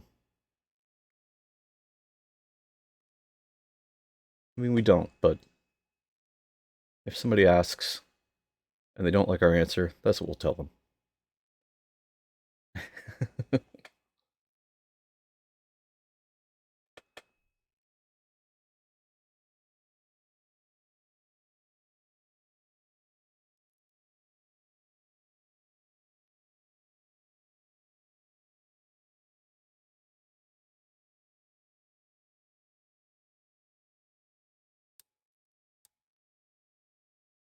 I really hope our new friend gets some time to paint some of his minis.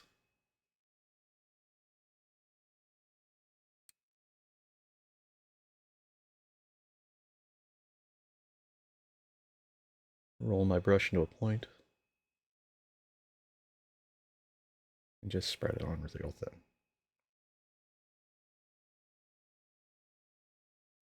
You know what I'd like to do at some point is I saw once someone had done a fine china marine. Like it was white with like blue streaks on it. And I kind of like the idea. And sort of, I think I want to do it. And I'll tell you where these inspirations are coming from is all the Marines I've ever painted. Start with a layer of Chaos Black. Lately, and our current Chaos Space Marines, we did a Zenithal over top. And that was nice to start from for a base. But these guys I painted white. I don't know why. I think it's because I thought I was going to do Ultramarines. And I just didn't. Yeah, I guess I have nothing else to say that. I just didn't. Um, and so they're just sitting primed white now. And I have this. I want to paint more things starting with white because the color attaches really nicely to it. But I'm just torn on what to paint white or paint with white.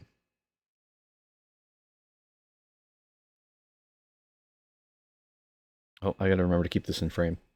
Sorry, guys. Bad habit of pulling the mini closer to me.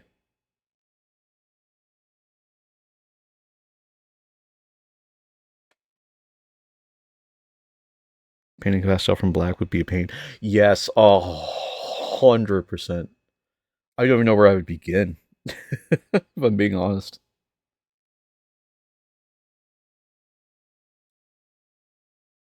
Would it still be grimdark if I started from black?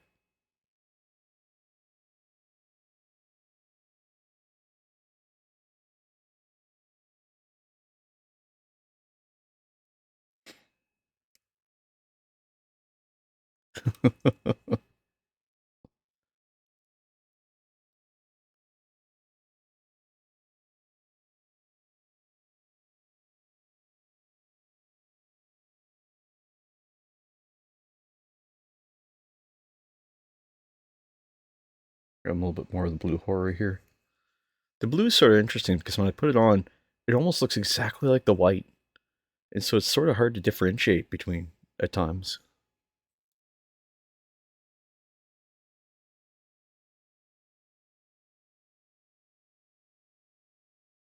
The hardest part is this has to be very clean. A little bit more of that Gauss Blaster green will look good. For just some of those areas I missed, like just inside of here. I'm gonna have to get some more paint on that palette. So far, it's starting to look pretty good. I think it's not too far off from where it is in my head.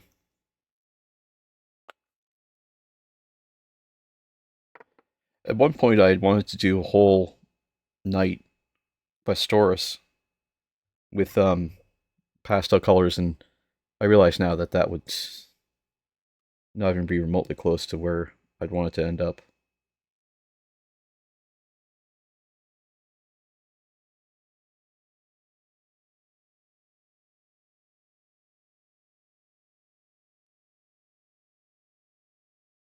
So I'm glad I didn't let the intrusive thoughts win on that one.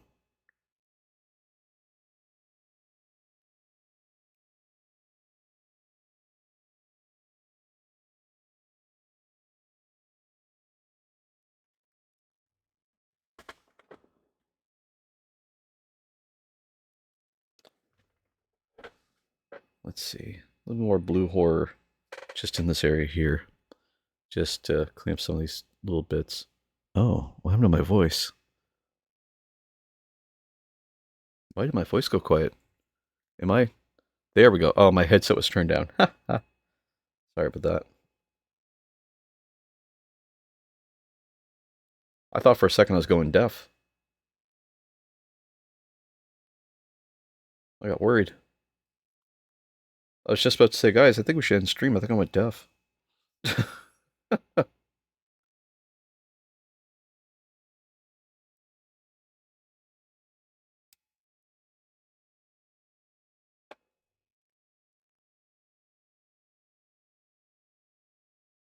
It was just my headset.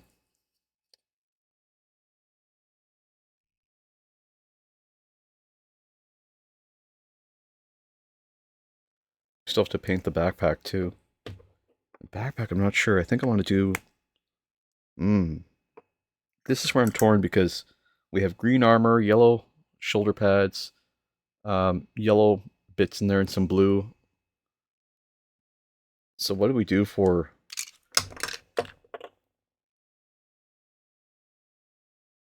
the backpack?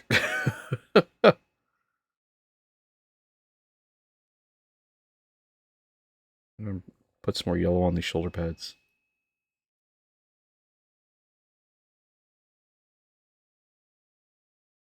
Maybe pink for the backpack. And we'll have to tone down the pink a little bit. Because the pink is very vibrant. It's more vibrant than I thought it was going to be.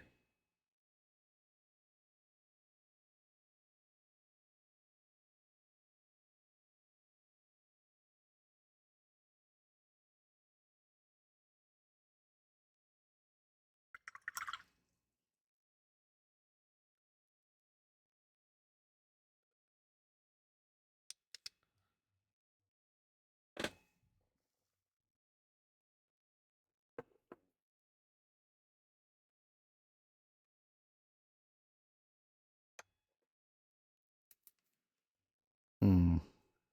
Let's see what happens when we mix some fulgrim pink. Ah.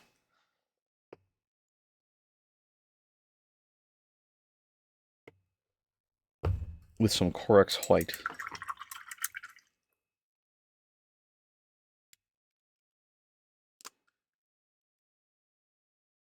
Well, if we can mix some Corex white. It's very, very chunky.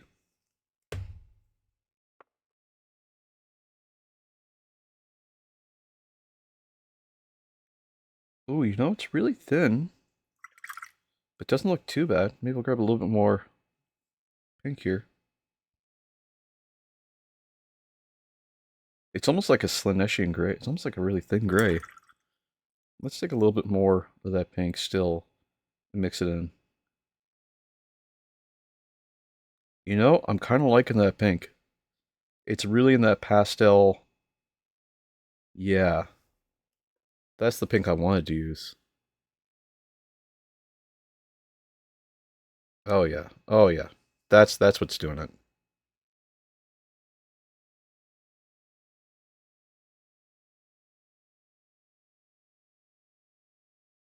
That's what's doing it, guys.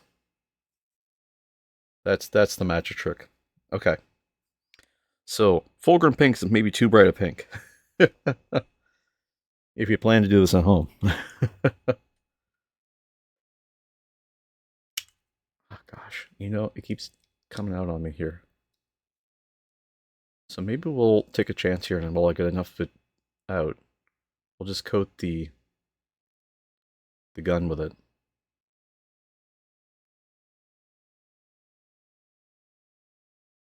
And we'll have to figure out how to highlight. Definitely more of that Corax white.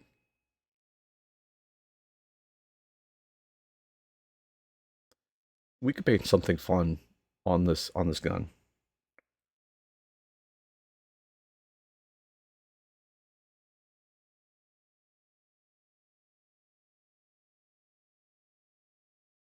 Now the gun I'm not done with yet because I know I'm painting this all pink, but I'm still going to do some more gun stuff to it. Don't think I've fully lost the plot here, guys. Pretty close, but not fully.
Can't imagine what it would be like trying to put pastels over top of just black. Maybe it would work. I don't know.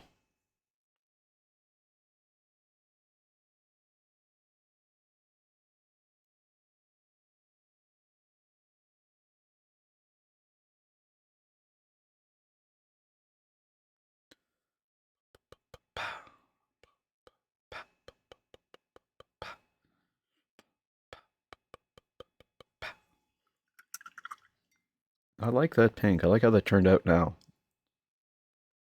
So maybe we can do that with the backpack then. Although his armor's green, so maybe we could do green up here and then do... Yeah, we'll do some green here first. Just to color block the green in.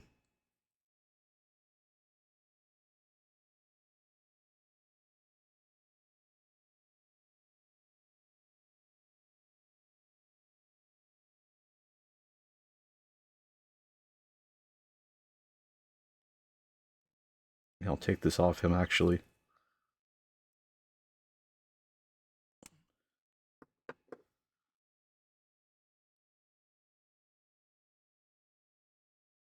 Just to make our lives easier.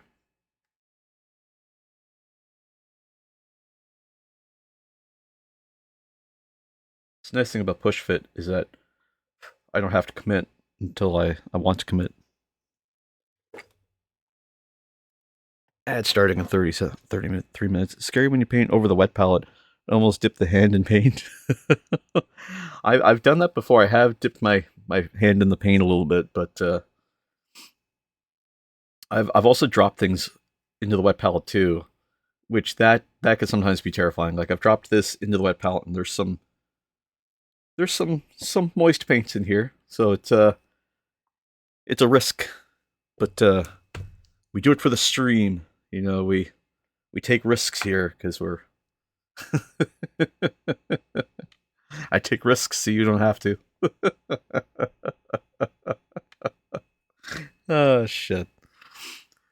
I've done some hand painting, finger painting myself. If that says anything about me or the stream, I don't know, but it's definitely happened. Speaking of, I'm putting the paint on really thick here, just because it's wet. It'll dry in. I'm not too worried about it. Just getting it all over the base of this.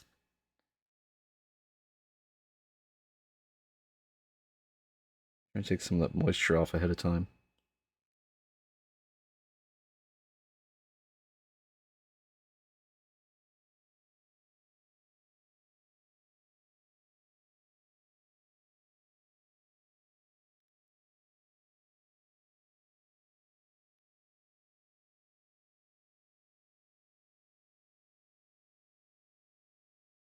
Grab a little bit more. Just put it over just this part. Just coating it, just so it gets in all the recesses. Just while it's wet. And it's super, super, super thin. It's so thin, it's basically like painting with just water. Like it wants to retract to certain areas. So I have to be really, really careful with it.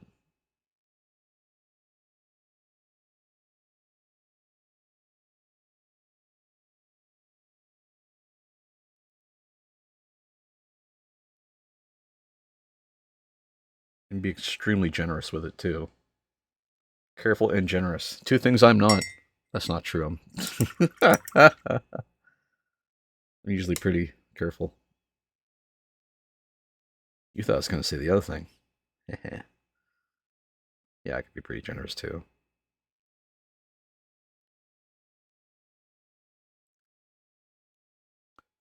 Let that dry a little bit while my fingers stay green. Let's see. Let's see. So definitely need some more of that blue horror. Oh, I should probably close up my Gauss Blaster green here. There we go. Got some more blue horror.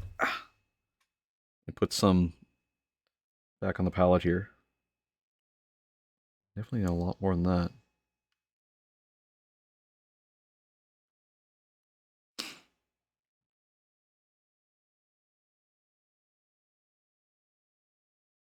I don't know if you guys are fans of bad movies. I mean, like, when I say bad movies, I mean like movies that are inexcusably bad. But I saw a movie, I want to say a couple weeks ago now, that I haven't stopped thinking about, called Dragon Ball Z Evolutions, or Dragon Ball Evolutions. And it is just atrocious how bad that movie is. Like, I don't know why they did the things they did in that movie, but it is so bad. If you've ever seen it, you know instantly what I'm talking about. But there's a scene in Dragon Ball Evolutions where the main character Goku, uh, and I think it's Bulma, I think her name is. They're sneaking into this guy's house, and which is unlocked. The guys just get an unlocked house. They just sneak in, I guess. And he nudges this like cabinet, and he's doing this flailing thing with his arms, where he's like, "Oh, I got to catch this ball that could definitely fall." And there's like a full 3 or 4 minutes of scene where it's definitely going to fall, and then it falls. But here's what annoyed me, and I couldn't stop laughing at, was it fell, but it fell onto this thing that threw these like 5 or 6 pebbles into the air, and he caught all the pebbles. He like did this quick reaction where he just like this martial arts move where he caught all these pebbles. And I was watching it, going, if you could catch the pebbles, why didn't you just catch the falling ball? Like, I genuinely don't understand. I watched it with the commissar, and she just couldn't stop laughing because I was so upset by it because it was so ridiculous. So yeah, if you want to watch a movie that you're absolutely gonna love to pause and just question your sensibility, that's the one.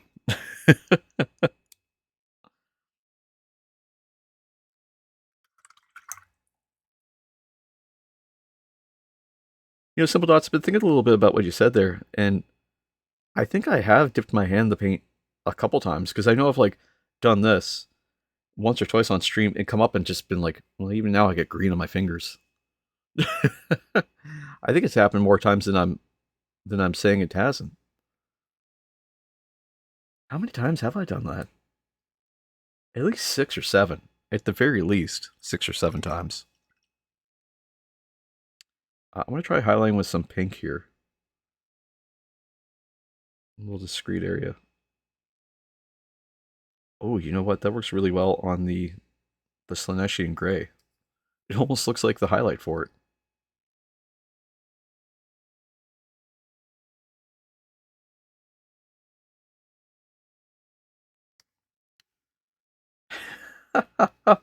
That's awesome. It almost looks like the highlight for the Slaneshian Gray.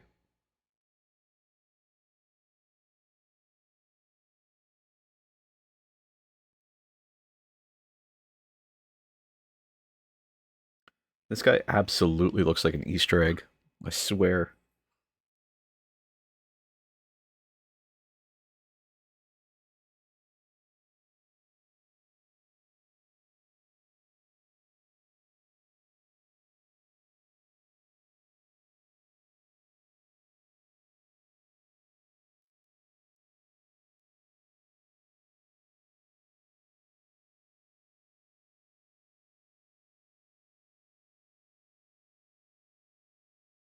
Feels kind of nice to paint something a little out of the ordinary. Um, and I'll say this, it's because there's kind of no wrong answers here. Sometimes it's nice to just sometimes it's nice to just paint something and know that like you're just not going to get it wrong. Like there's just nothing you could do right here with this. It's just we know it's not meant to be how it's supposed to be, and we know it's not going to have to look like this, and there's really no rhyme or reason why it does look like this. It just does. It just does. No one's saying it has to look like anything. You know, there's no real guide to this. It's just sort of have fun. I think that's what I like about mini painting sometimes is that sometimes if I need a structured guide or something I can follow, it exists. And sometimes if I want to just do my own thing, I can do that too. You know, I dictate kind of what happens. It's my little world.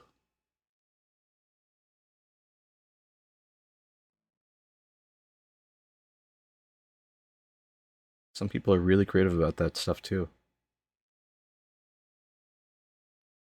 They paint some really, really kick-ass stuff.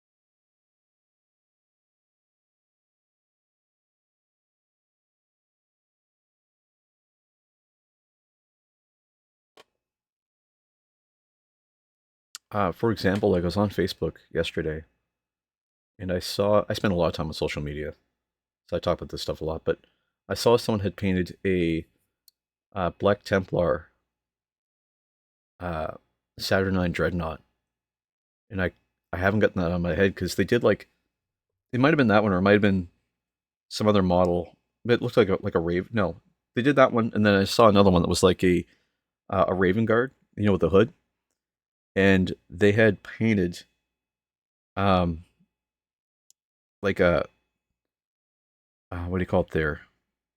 What's that insignia?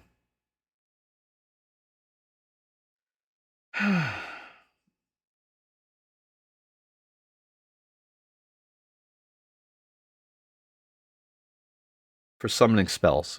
It's that thing they paint on the ground.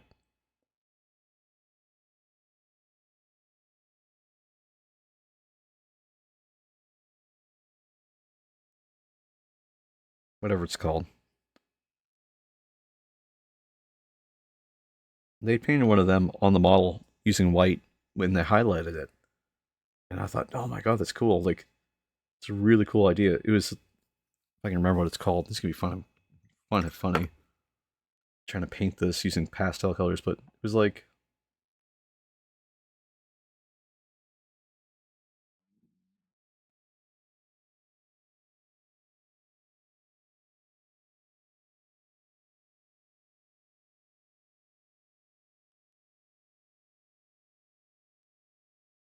Like that star that they paint. Whatever it's called.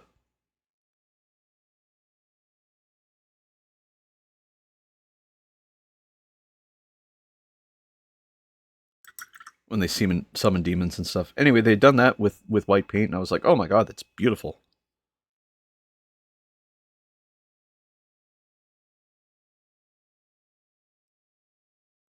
And they used like a little bit of an OSL to it too. It just turned out really, really amazing. Pentagram. That's what it's called. Pentagram. Oh my gosh. My brain is fried, guys.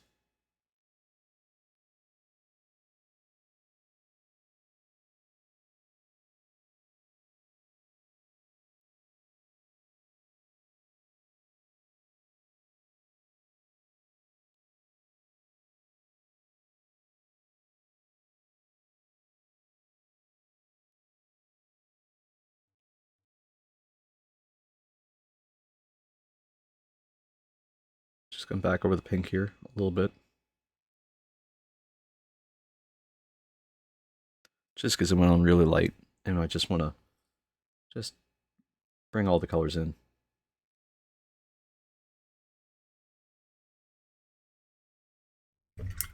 Brush is trying out.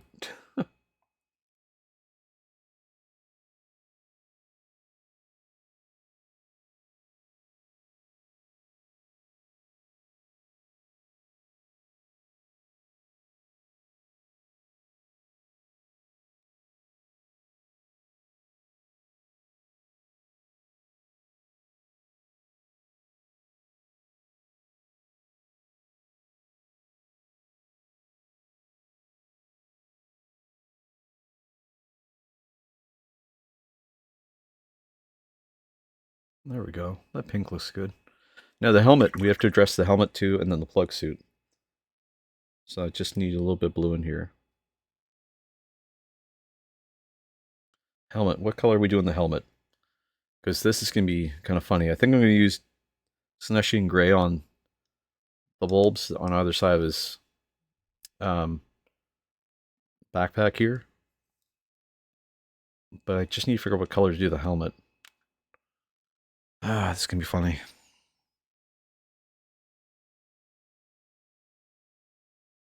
This is the Sneshine Gray.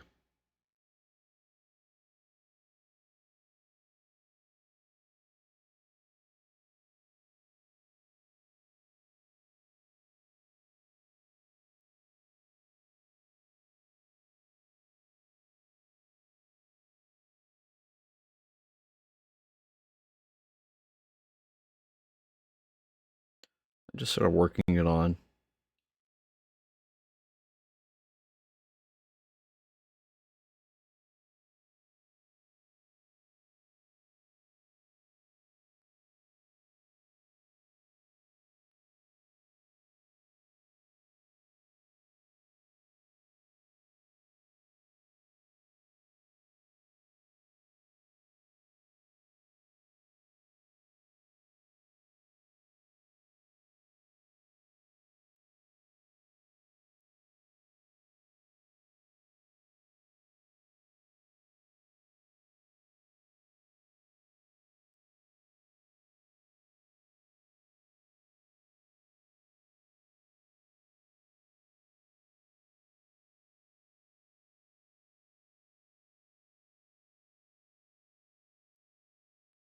Just trying to keep my brush nice and wet.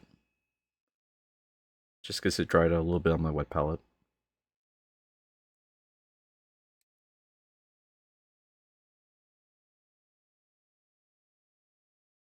Hard thing I'm finding about using these colors is that they're kind of getting this like drying piece here where they almost look too thin. Move the paint, so the light back here, face it towards the wall. Actually, I could just put it here and face it this way.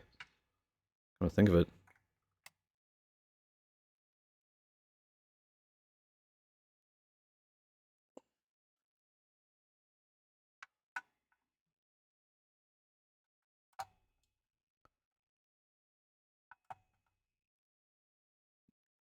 About there's good.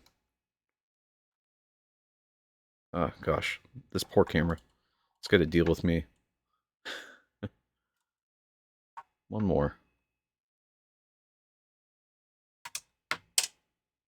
The hell was that? Something fell. Anyway, um, yeah, so the colors are coming up pretty good, but when you get close to it, they sort of get this drying out that's happening.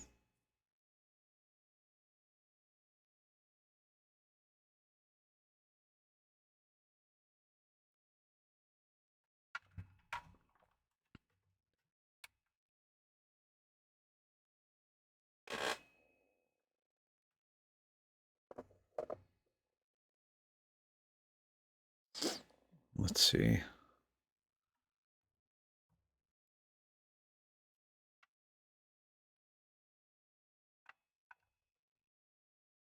There we go. Actually, it's a lot easier to see on camera. That's awesome. I get light, you guys get a little bit of light. Perfect. Yeah, I'm just going to keep it this way from now on.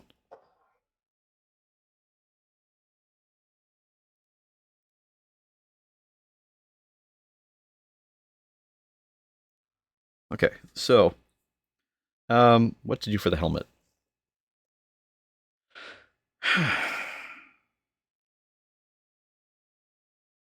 We could do blue. I kind of like the blue. We could do just keep it white.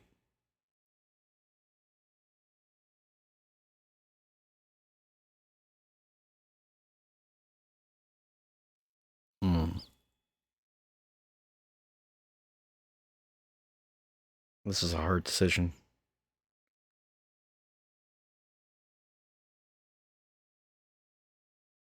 What do we do?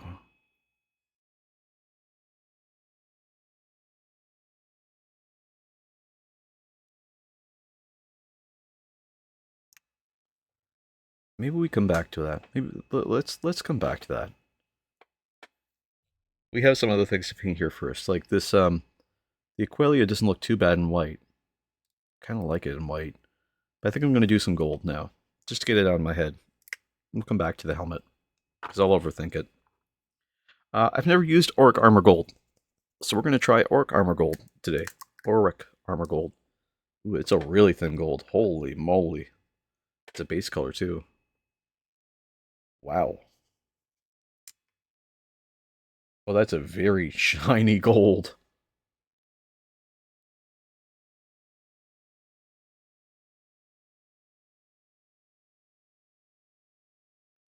Is it a layer? It's a layer? It's not a base?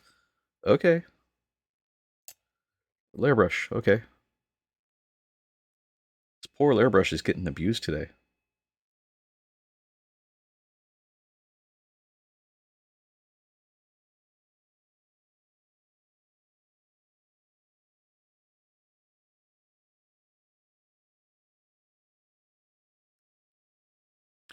It's almost impossible to see. Oh my god.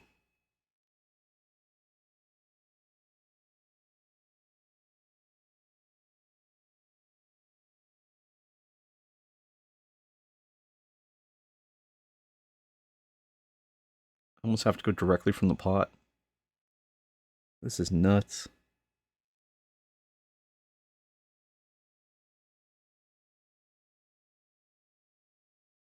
I basically can't even see it.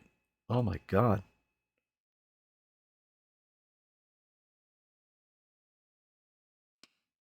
Damn. I don't know if that's a good thing or not.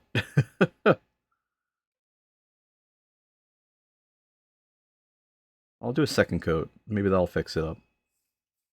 If I can see even the first coat. You know, maybe my paint's not mixed enough.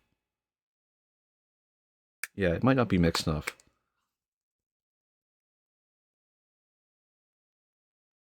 You know, I'll do is I'll grab my steel beam here. I'll just give it a little stirrerino.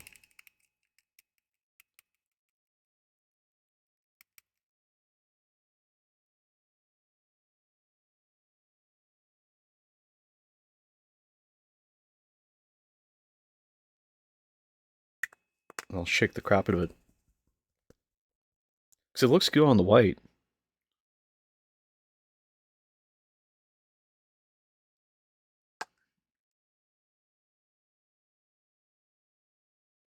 Maybe I'll grab some of this stuff, see what happens.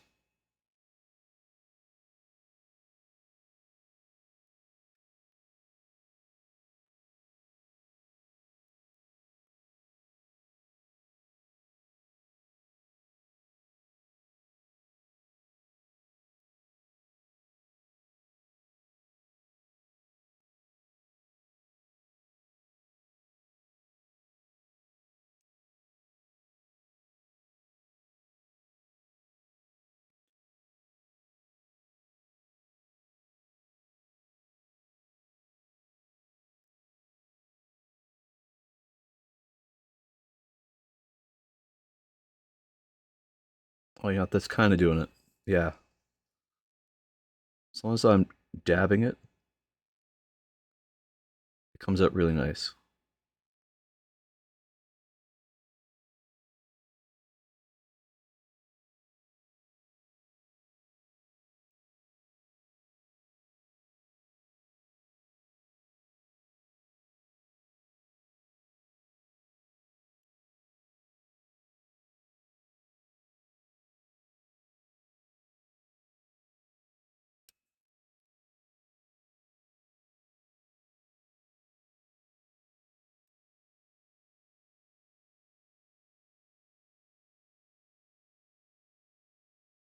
You know, it'd probably look really good around the pink the most, I feel. Oh yeah, it needs that contrast. Yeah.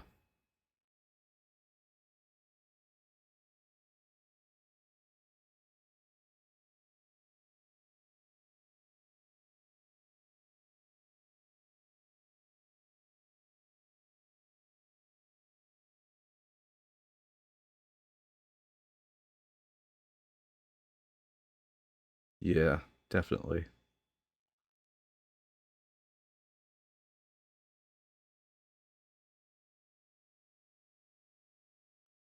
You know what, I might even take this marine off the, there we go.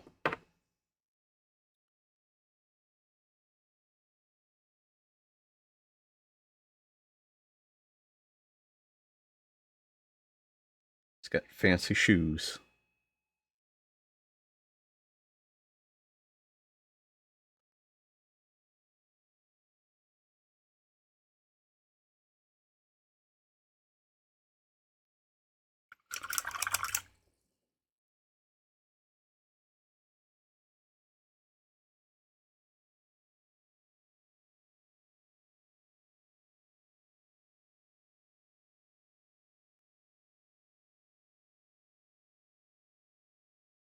Grab some of the auric armor from here.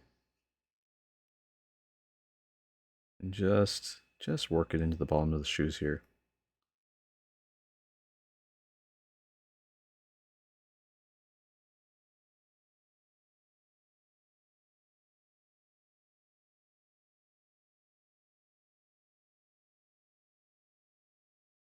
I might need a second coat, but we'll see.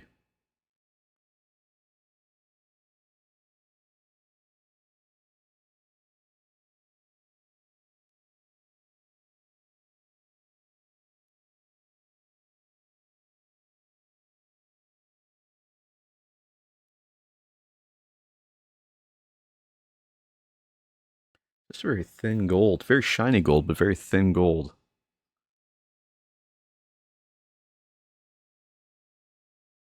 I keep feeling like I'm gonna dip my elbow in the paint I have down down here, so I'm just gonna move that up a little bit.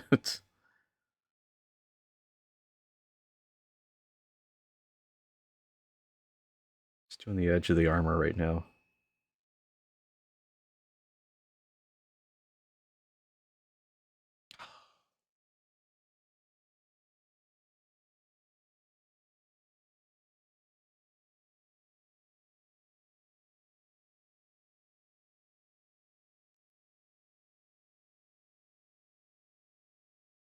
I must remember to get this in frame.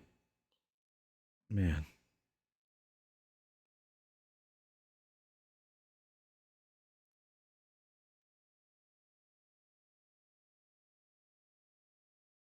So I just released Friday's VOD today. I'd meant to do that on the weekend, but I got super, super busy.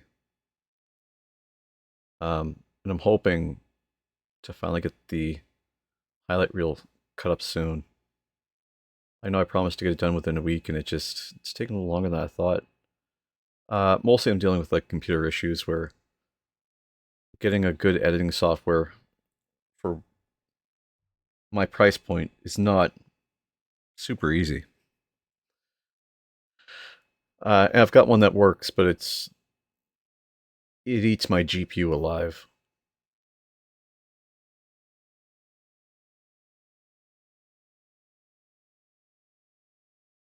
And like I've got a water cooled CPU, but it likes to beat on that one. Like there's no other option.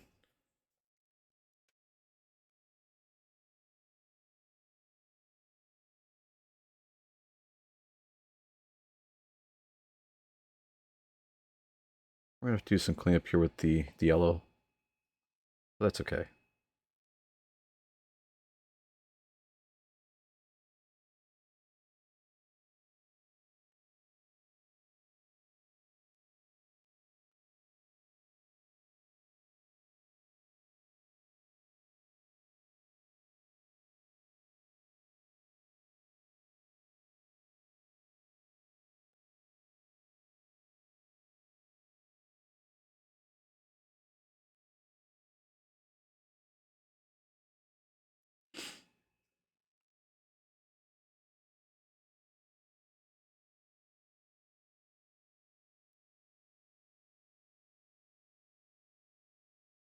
Gold's looking pretty good here. Again, we'll have to do probably a second coat. We'll take our time, we'll work through it.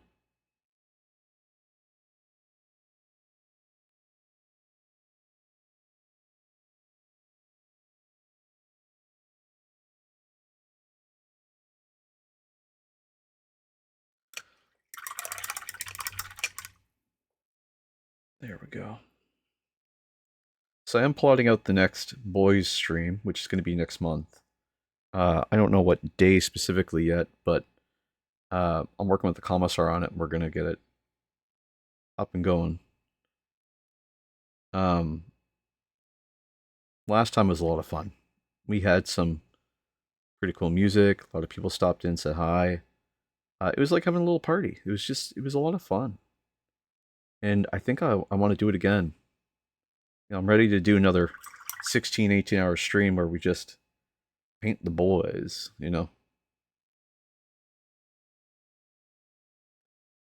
I'm going to say I'm done with the gold for right now. Do some more green. Just because the Ghostbuster green looks like it needs it in one spot. I thought I saw it, but I don't want to miss. Oh, right here. Sneak a little bit more green in there. Ah, don't snap shut. There we go.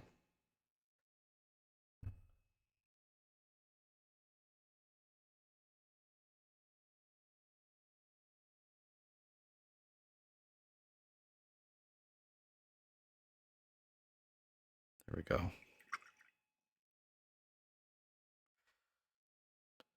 You know what? The gold's kind of working here.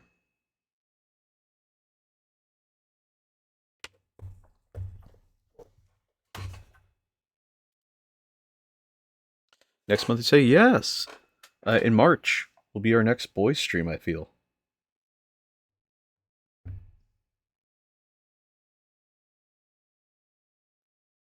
And I feel that that's probably going to be the way because I might do a boys stream once a month because I'm having a lot of fun doing them. And with March slowly approaching, I kind of like the idea of doing one. She said I should do one for March break. I said, I don't know. Might be a little closer to the middle of the month. Um, Whenever March break normally is, I guess. And if it's not in March, well, we'll definitely do one in March. But I'll probably do one in April as well. Just because I've got so many orc things to go through.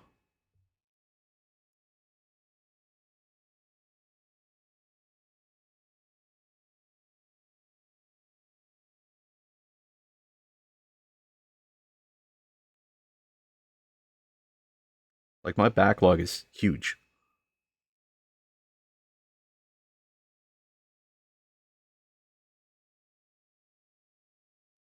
And the boys' streams are absolutely crazy. At the end of like 18 hours, I think I lose my mind. So I made it to 15 and a half hours last time before I had to tap out because my brain was just absolutely fried.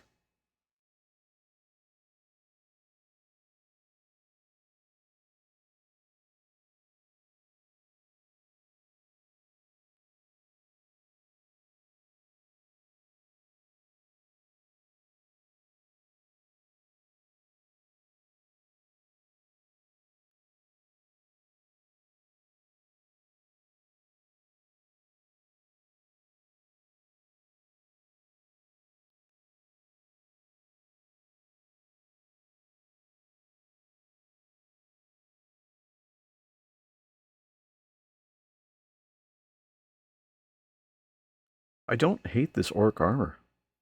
You know, it's not too bad. It's just super thin because the mica in it and the way the color works is so thin. Yeah, so far what I've got planned for it is we do have those Marines. Jesus Christ, I almost called them Marines. Those orcs that we painted, well, primed last time. They're still sitting on the priming stick, and they're green. And then we still have our Gretchen to go through as well, so we still have to paint them. And then the war boss, war chief rather, he still needs to be painted. He's assembled at least, but he still needs to be painted. And what else?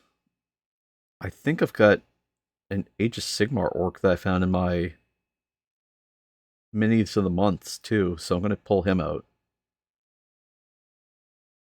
What do I say? Think? I mean, I found one in my Age of Sigmar mini of the months, so he's gonna have to be pulled out and painted on stream as well. Thankfully, I don't need assembly instructions for him because he's just a one-off kind of dude.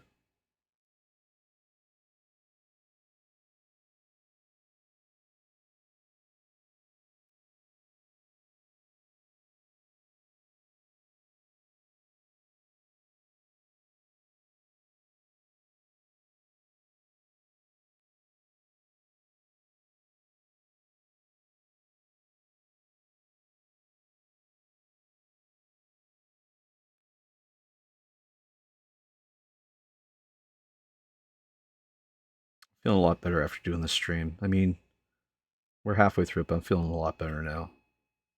I was really beating myself up about failing the driving test.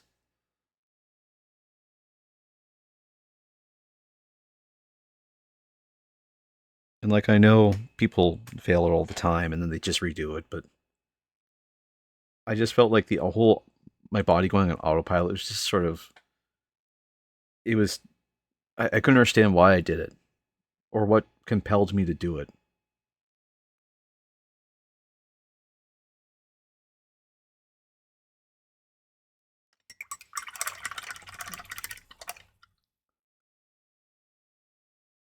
I guess it's just a phenomena. Like it happens when you're under that kind of stress and you're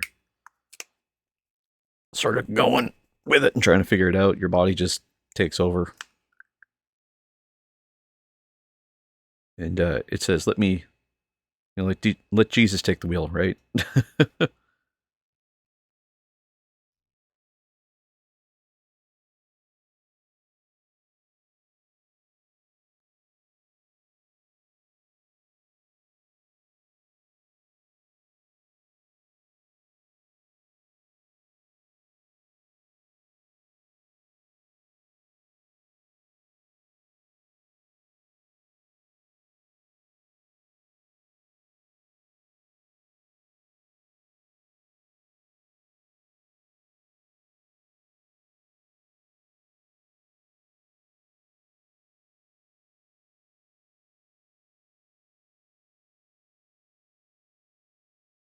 There we go.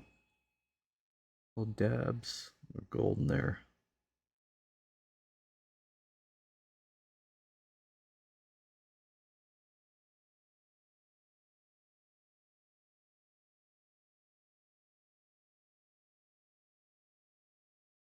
But I've learned that it's best not to beat myself up about that sort of stuff. I just need to move on and not do it again.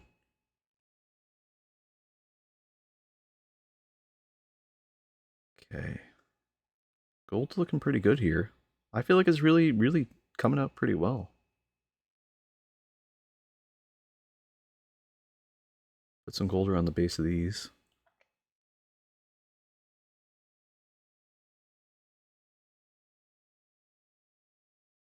You know, Simple Dots, I'm reading your message again and again and again every time I look over. And I keep wondering, like, how many points do you have saved up? Because that drink the paint water thing might be a little high, but also might be a little low depending on how many points you got already. I think I know where you're. I think I know what you're waiting for.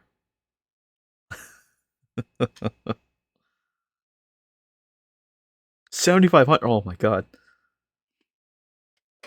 How screwed am I?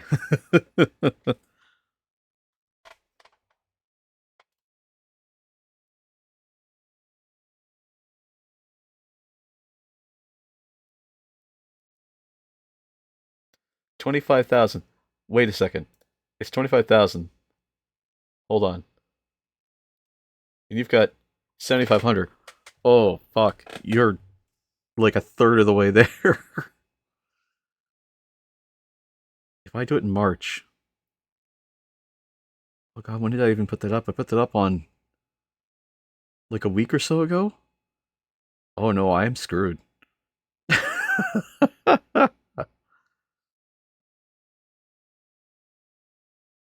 And it's been like what, 5? Yeah, exactly. Oh shit.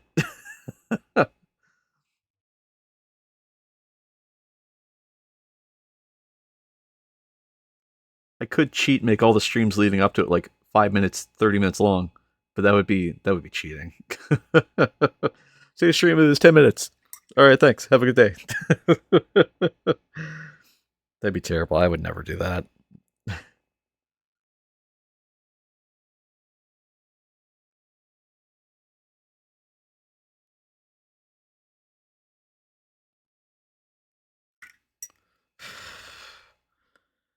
Yeah, 7,505 streams. And it's what? Today's the. What is today? Today's the 25th. So, 1, 2, 3, 4, 5, 6, 7, 8, 9, maybe 10 streams away. That's 7,500 times 3 would be, oh god. 7, 4, sorry, 7 threes are 21, 2,200, 22, no. Yeah, so you'd be like right there, basically. And then if that's a longer stream, oh god, that might actually be like at the end of stream. Holy shit. Uh, fuck. The timing might just be perfect on this, Simple Dots. Oh my god. You might actually be able to do it.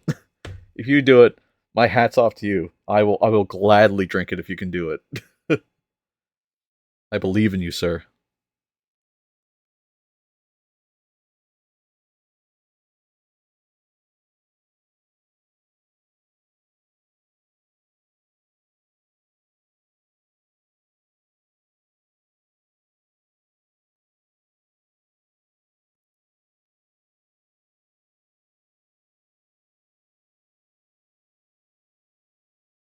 We'll see. Yeah.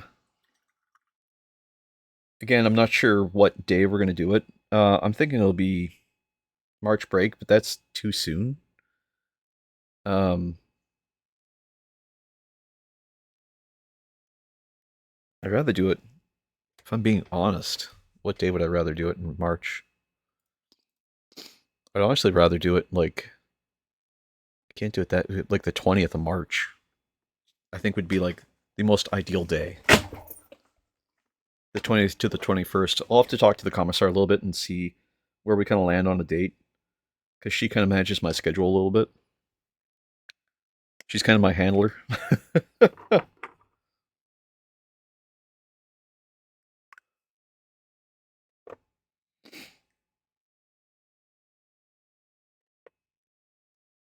a little more Celestian purple. Just put over top of these because they just fade out a little bit in color.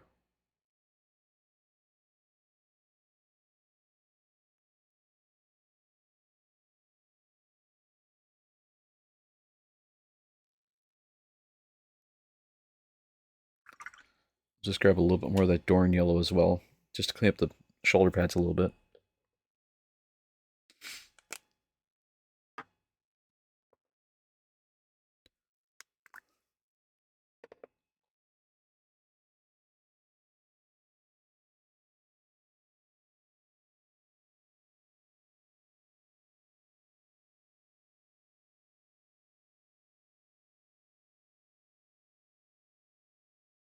Oof. It's going on pretty chunky. Thin it out a little bit with some water.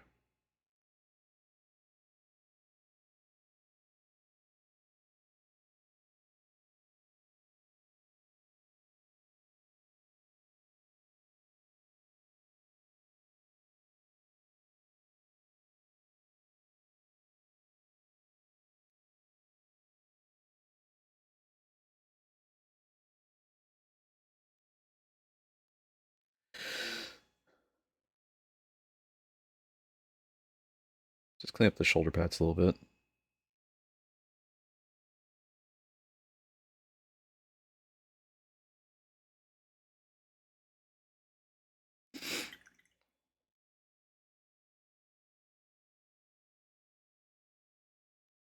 And then grab some of this, and then just around the edges,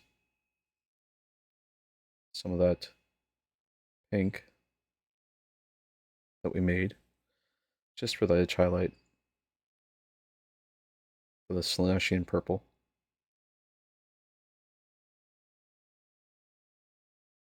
Just because the highlight looks really nice.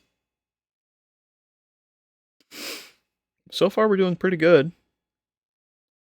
I'm gonna grab more of that Orc Armor Gold because it's not going on as deep as I want, but it looks good.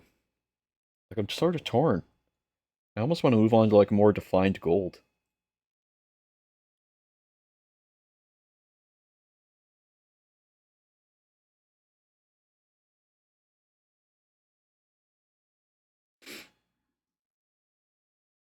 I'm gonna try and paint the Aqualia.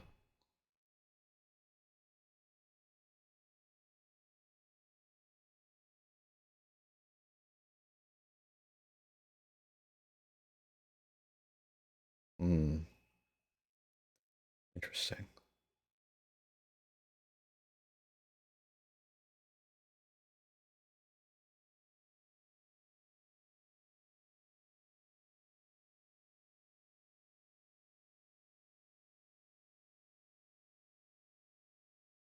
Definitely gonna need a second coat. There's no question in my mind about that.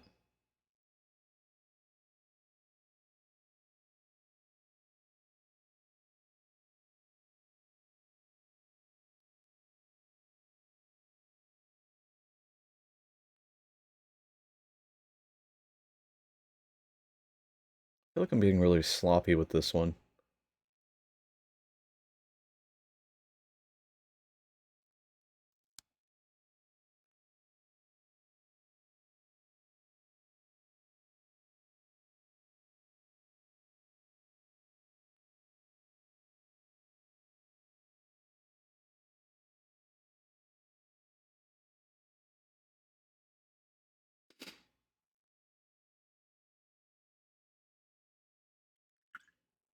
Yeah, I'll have to let the dry and do a second coat. In the meantime, we'll grab some Gauss Blaster Green. Just clean up the area that I get some paint on.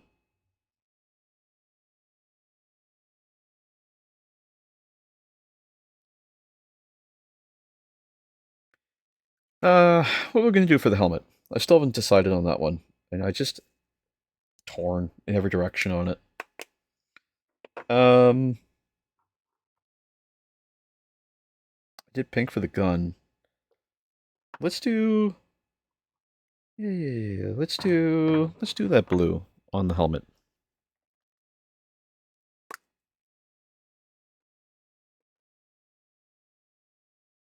I'm thinking we're probably going to finish up this guy today, but we'll see how far we get. Because geez, it's been 3 hours now. We're doing good on time.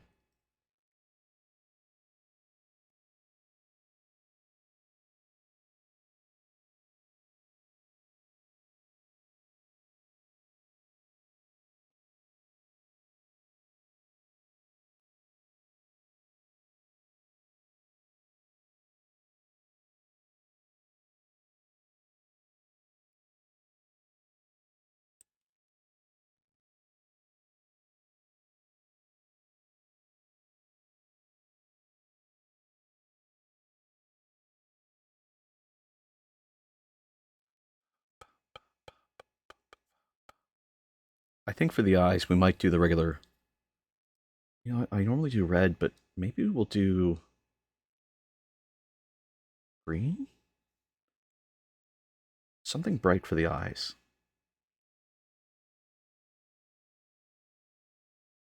Something bright, but to fit with the pastel palette. That's a hard color. You know what? I've got a paint I've never used, and maybe I'll grab that and we'll do that for the eyes. All right.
I will be right back as well.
Okay, I am back.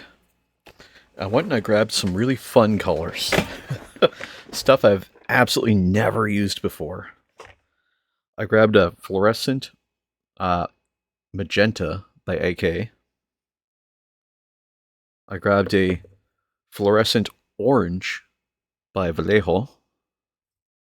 And I grabbed a laser yellow by AK as well.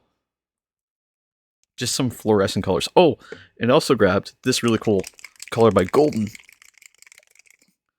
This is high flow acrylic iridescent pearl. Absolutely insane. And where we're going to use that's probably in some of the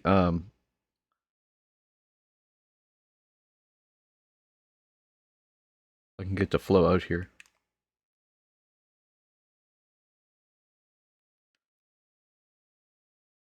Come on, flow. Why won't we flow?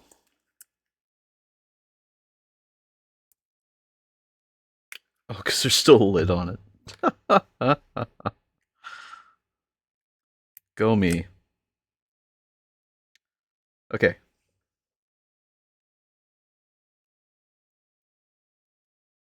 This is fine pearl. Oh, that's a pearl color. I'm going to use not a Citadel brush for this. I'm absolutely terrified of ruining it.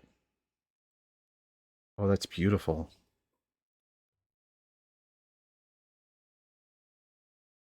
Wipe a little bit more off, and we'll just do it on these. Whoa.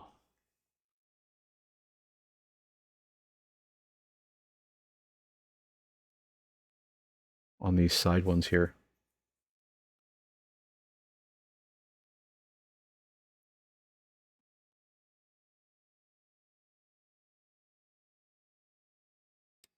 That's absolutely gorgeous.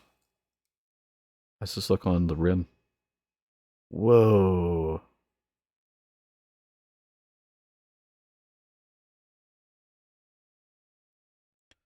We'll do some of the underplug suit with it too.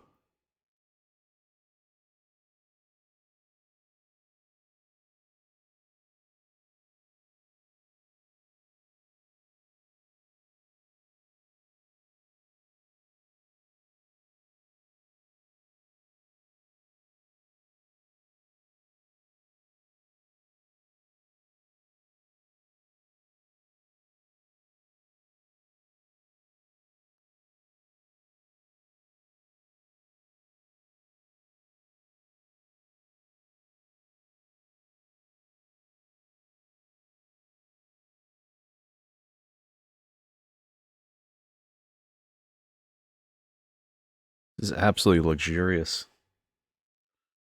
This pearl color.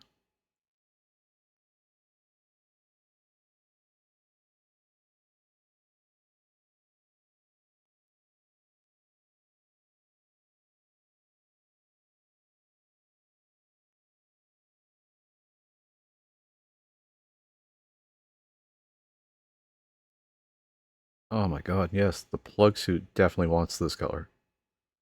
This is awesome.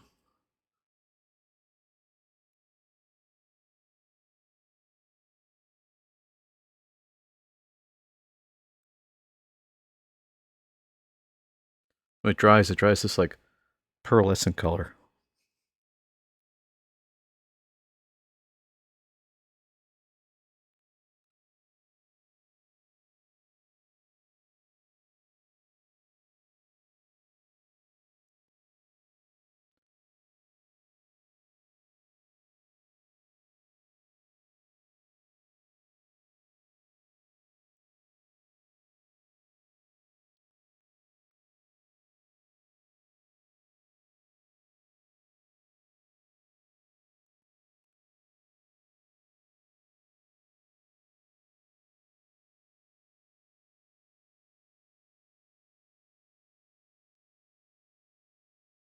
We'll put some on this tag he's got as well. His little purity seal. Purity symbol, I should say.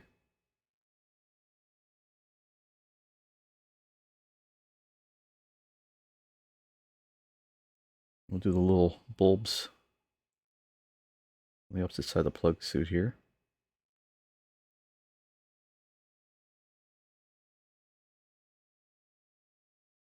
Looks like that blue horror has dried out a little bit, so we'll grab some more of that and just do it really quickly here on the head. Just a little spot back here where we missed.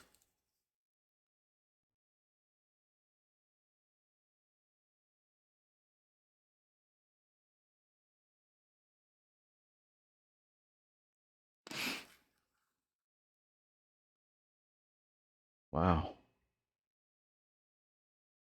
Colors here are really strong. After they've dried, of course, but like, damn. It's all about waiting, I guess. It's all about the process. If you trust the process, it'll work.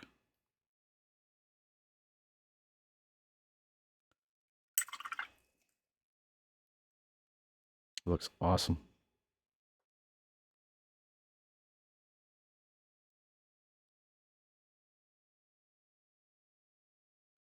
Okay, let's try a little of this fluorescent pink.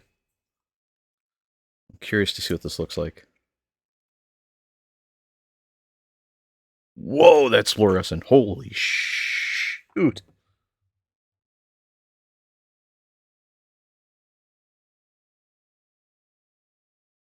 Wow, that's fluorescent. Oh my god.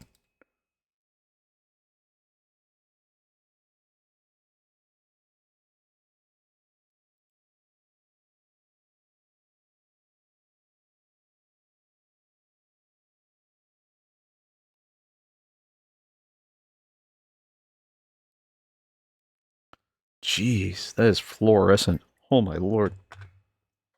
One sec, I got a message here.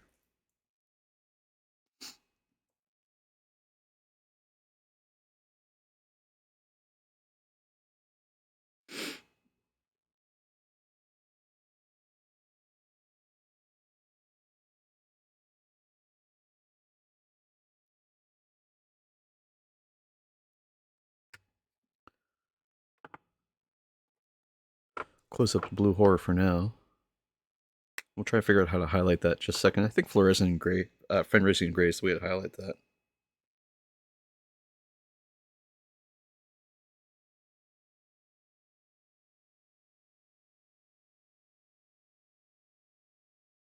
I'll be right back really quickly.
Hey, sorry about that. I'm back now. Wow, that turned out really bright. Holy moly. That's the fluorescent pink. I think I finally sided with, I'm going to do fluorescent laser yellow or fluorescent orange. Kind of like fluorescent orange a little bit. I'm going to do fluorescent orange. No, it's a pastel marine. We'll do laser yellow for the eyes. I haven't used these AK paints really ever. I bought them and I was like, they look cool, but I don't know if I'll ever use them. Wow, that's yellow. Oh my god. What's the orange look like?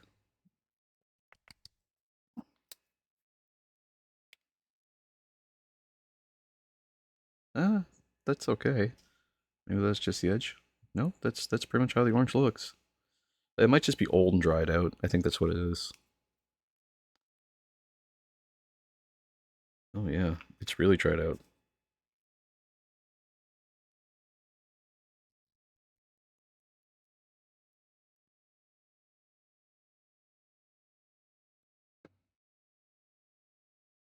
Let's grab some of that laser yellow though.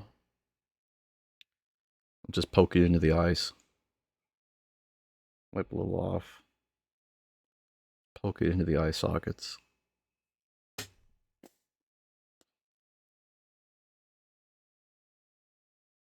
Jeez, that is vibrant.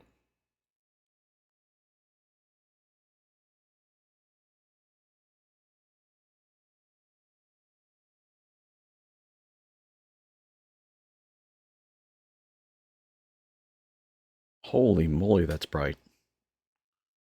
I might just use that for my regular marines. Oh my god, that's bright. That is bright. Wow.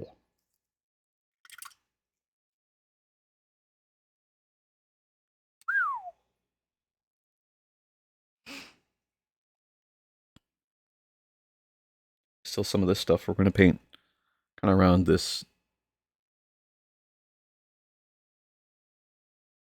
fuel canister that's here. I'll just paint the whole fuel canister. Why not? Paint it all with this pearl, and then we'll color over top it what we need to. Just get the color on first. That is very pearl. Like it's dried very pearl.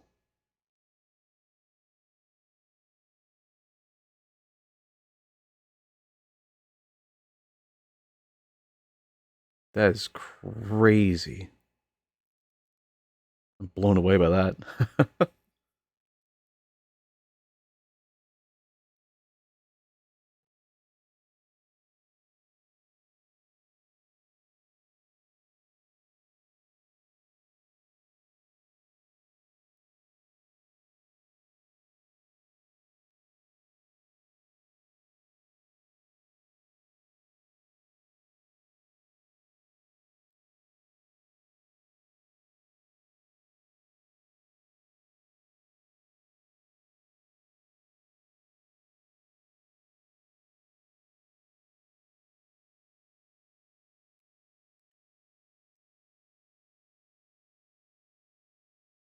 Just gonna paint the butt of the gun here with the rest of that mixture that we made for the pink.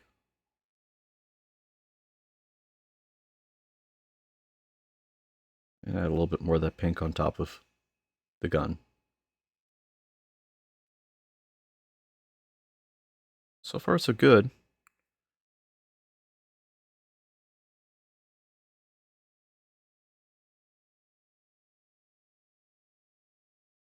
Add some more of that pink onto the shoes here. Just where I got some gold onto them.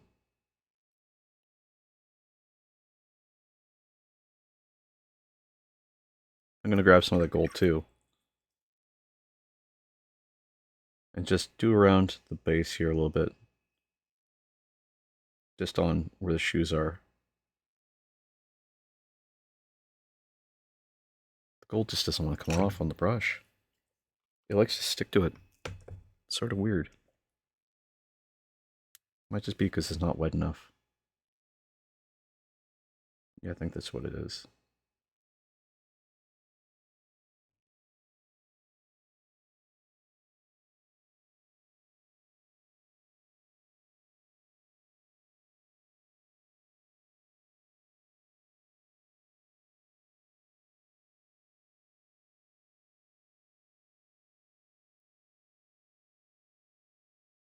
There we go. And just because we can, we might as well paint the barrel for the flamer here. We're going to paint that gold as well. Best we can, at least, because it doesn't want to take that gold. Actually, let's take a moment. We'll clean up the Aqualia. So I could use a second coat.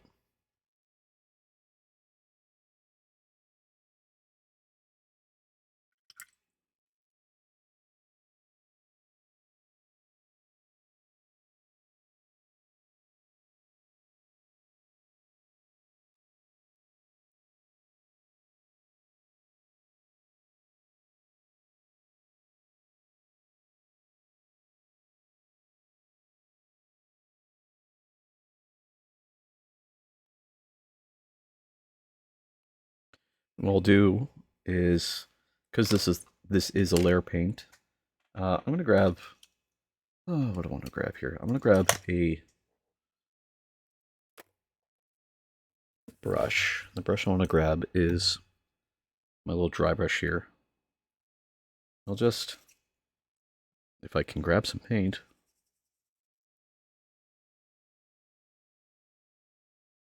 try and coat. Oh man, this paint does not want to cooperate. Because I want to use just a regular paintbrush with it, but it's so thin. Like unreasonably thin. Am I just doing something wrong? Or is that just the nature of Orc Armor Gold?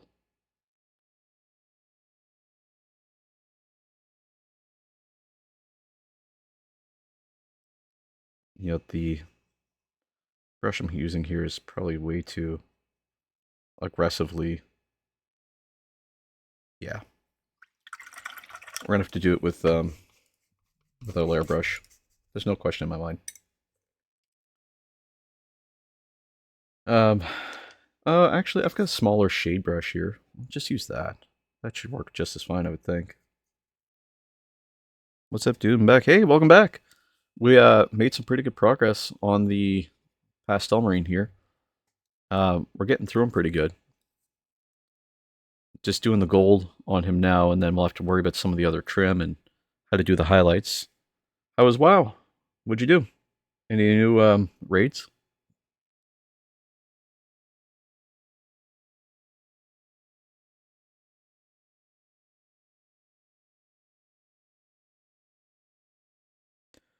You actually see now? Good. Glad to hear that. That's all the power of World of Warcraft giving you your ping back.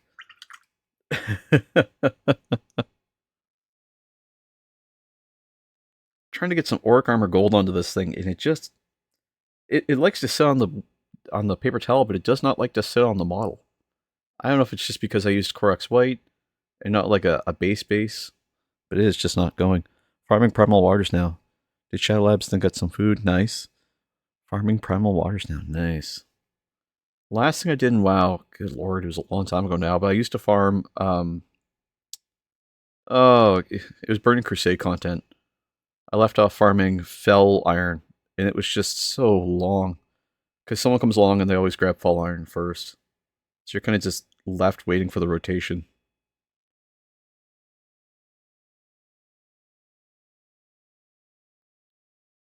TBC just came out the other day. Nice. Oh, the Burning Crusade just came out again? Nice.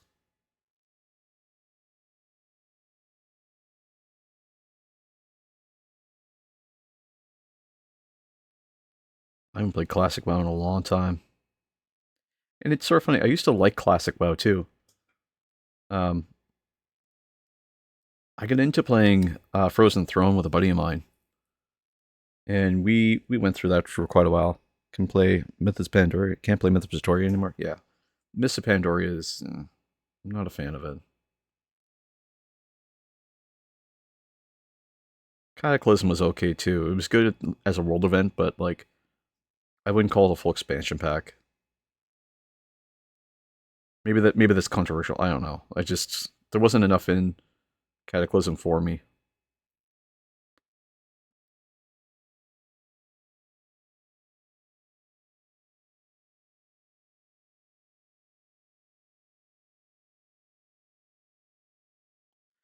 but I really liked um, Ice Cream Citadel. I got 4 mounts from one dude. The 0.15% drop rate each on mop, and said that it isn't fun anymore. Jeez.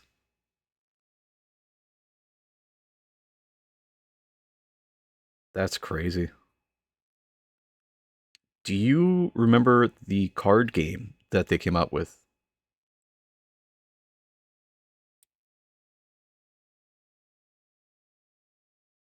Because I still have some of those cards.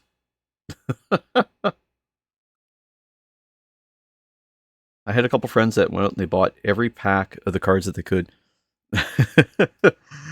Trust me, I know. I'm not a young chicken myself. I'm not a spring chicken rather. I'm not a young one either. I've had accounts on Twitch since Justin.tv. God.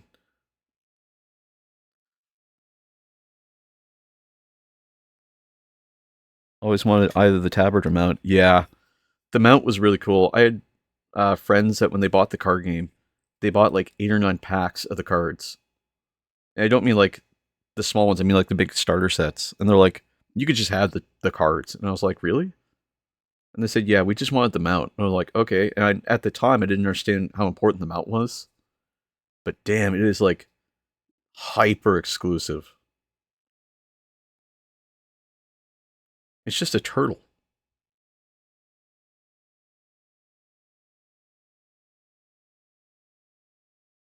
There's more mounts now with better utility, I find.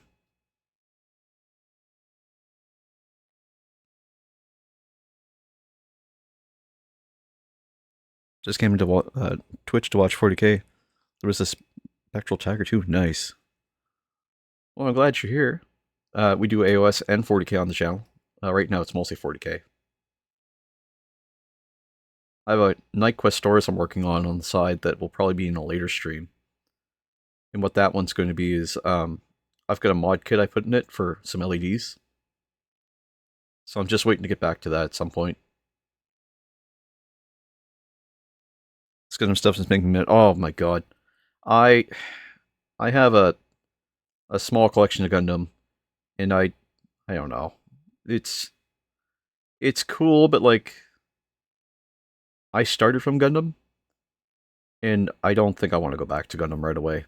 There's some cool Gundam stuff I could do on stream. Like I've got a Gundam mold machine kit, but like doing just the regular Gundam stuff, I don't know. Like it's not my thing.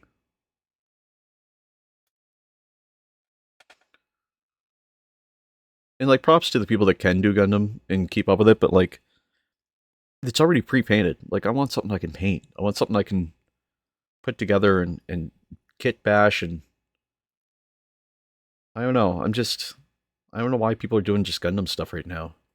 I'm being honest, I just don't understand it. They're putting bright pink on it. Oh jeez. I mean, I'm doing a pastel marine, so do with what as do with that as you will, but it's not the norm for this channel.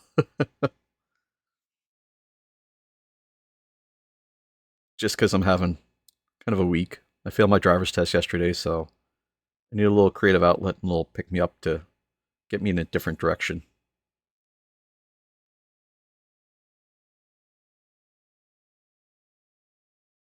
Custom chapter, not exactly. Not a named character, exactly. Good. These are the Easter Marines, I guess. Can you imagine?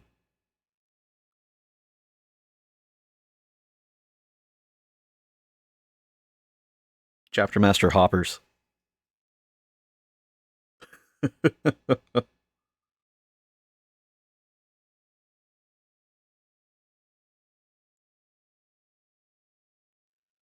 Huge nerd when it comes to stuff.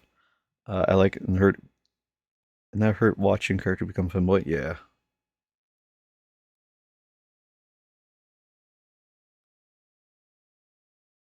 I'd rather just do random Marines.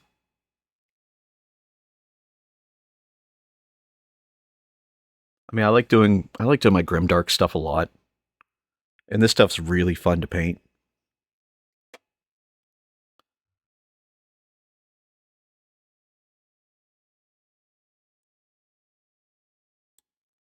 I might be a traditionalist. I don't know.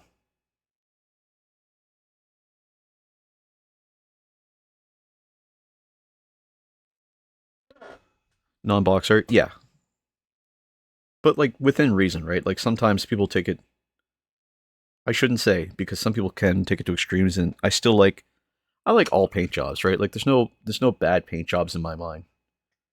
Um, but I will say this, and this will probably be my hot take on it, is I feel like sometimes people. So here's the thing: is when I started 40K, um, I did not respect, and this is where I'm going with this, is that I did not respect the medium. And I have talked about this on the channel before, but I'll just kind of reiterate: is that I did not respect the medium. You know, the art style is one thing. I won't forget about that, but I didn't respect the medium. What does that mean? When I first got into 40K, I was doing like retro marines, I call them. But I had, here's a Ness marine. Here's you know, jazz solo marine. Here is a SNES marine. Like here is a Windows ME marine. Like cool ideas, not consistent. And that's what I mean by I didn't respect the medium. Like if I'm doing one off for everything, what am I doing? Like, am I actually respecting what these things are? Like on the tabletop, I can't play with all these at the same time. It just doesn't work like that. It just doesn't.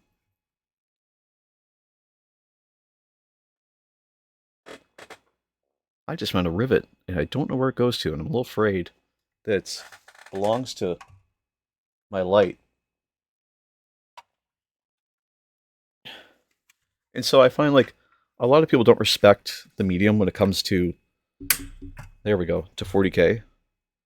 Yeah, exactly. I could bring them all out, but like it's really hard to follow along with what I have then, right? Like if I bring out all these, and that's the thing that really I need to drive home or trying to drive home is that if I bring all these guys out, yeah, they're cool one at a time, but like that's not a unit. That doesn't look consistent as a unit. But that's one unit, and you're right. It could be easier to tell the units apart if it was like, here's a unit that's painted all this way, or here's a unit that's painted all this way. But like to have these separate things inside of one unit, it just doesn't. It's not cohesive. Kill team, yeah, maybe kill team, but for 40K, it just doesn't read well. And again, I come back to respecting the medium. That's the other thing too, is that it isn't so much that I'm looking at these and saying, what do other people expect of this?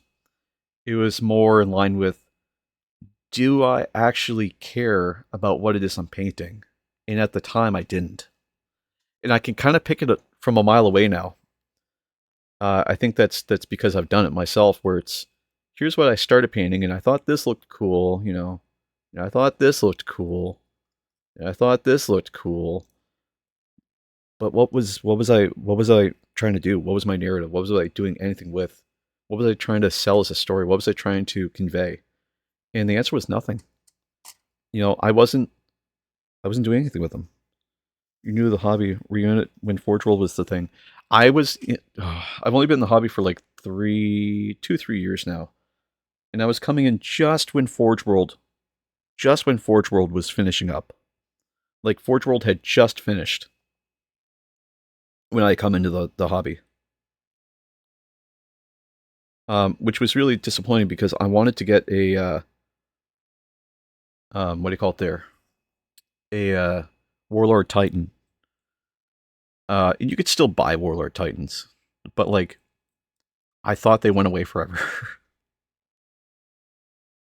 um, and to learn that Forge World was a thing, and I missed my opportunity on it to get some really cool custom sculpts. Man, so upset by that. I did want to get into Forge World stuff. The closest thing I have to Forge World now came from a company called Cromlech, and the last thing I have from Cromlech is this guy. This is a war chief for Orc War Chief. Krieg used to be a Forge World exclusive, the Death Riders were $75 each. Oh! You find them on eBay all the time and they look like so bad. That's why I did box art. That makes sense. For $75 each, yeah, I would be doing the box art.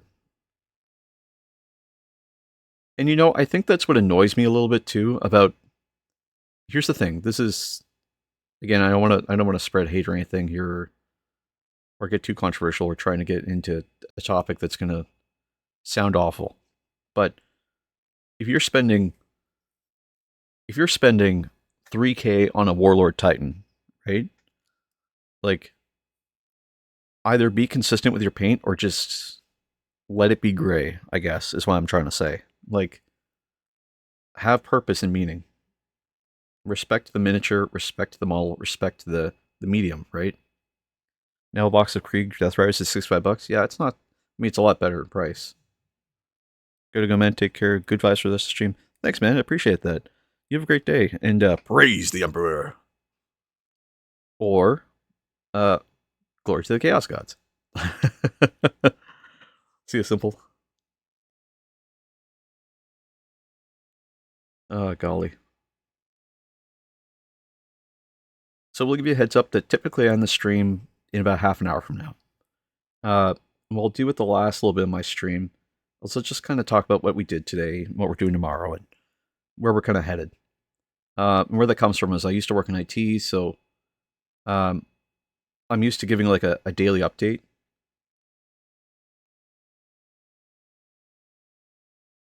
And so my head is still on there. I'm saving for Warlord Titan. Oh my god. Warhound Titan. That's still really cool. I love the way that those things look. The sculpts are awesome. I have a appointed army for Black Templar, but I haven't really sat down and figured out how many points it is. I think it's about 2,000. Sing it to a painter. Nice. That's, you know, there's nothing wrong with sending it away for a painter either. Like, if you're someone who feels like they couldn't do it justice, or someone who doesn't have the time, or if you're playing competitively, I totally understand sending it off to someone else to paint. Personally, I'm someone who likes to paint everything I get my hands on, though.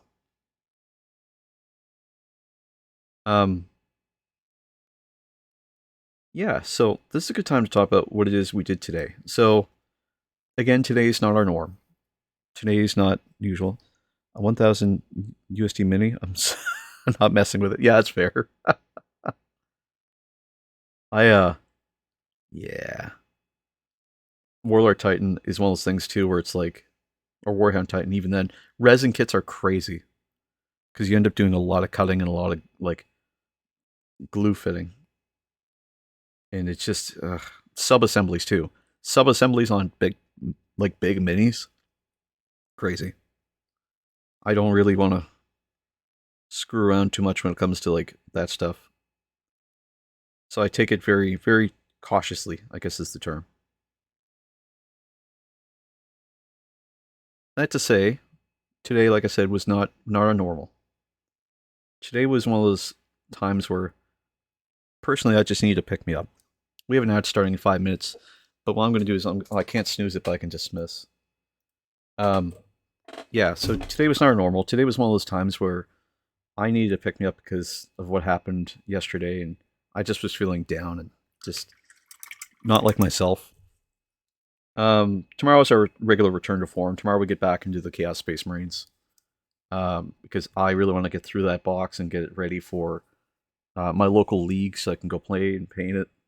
And, you know, we don't have very much left to do on it anyway. We've got, 7 more Legionnaires, 10 Cultists, 5 Chaos Spawn.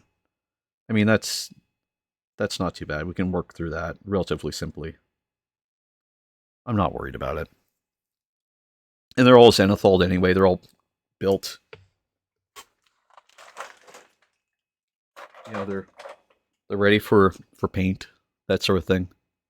So I'm quite content with these guys and how they. I think the sculpts are so badass. Oh my god.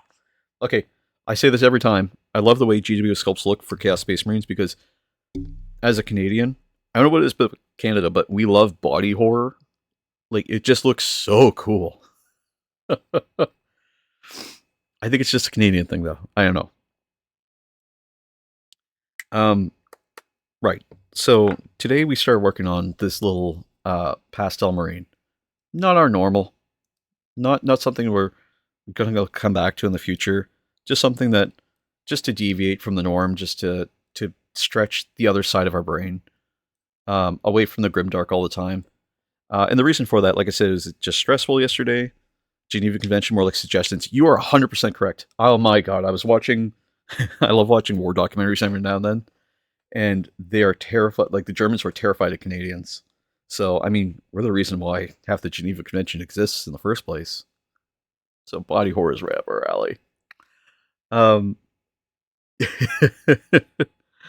oh Lord, sorry. I love telling people that it's 100% true. Um, yeah, no, my concern and the reason why I switch things up every now and then is that these minis are really cool, and to continue to do them justice, I want to just make sure I've got all my brain stretched. Like if I start doing these and they get a little samey, or they seem a little similar, or they start to get repetitive, then they lose that edge. They lose that ability to really sell what they are and to give that fear of the unknown to them. And so I want to keep that crazy to them. And the best way to do that is to just break things up every now and then and just, if you want to enjoy steak, if you eat steak all the time, you can have the best steak in the world. You're going to keep looking for the best steak. You're going to keep going, this steak is good, but I want more steak. And at the end of it, you're going to say, I've had a lot of steak, but it's just steak, right? Eventually, you're going to want to like gas station nachos or like a roller dog, just so you can break up that flavor profile. So when you come back to steak, you go, that's what a steak is. And that's my method here with all this stuff. World War One was badass. Oh fuck yeah, Canada was badass in World War One, man. Um, the craziest thing I heard about recently, because I'm still learning a lot about Canada and World War One and World War Two, was the soup cans during World War One. I'm sure you know this, but just to bring it out again, during World War One, Canada and the Germans, I think it was the Germans. It might have been World War Two. I can't remember. Give me a second to clarify because I want to make sure I say this right.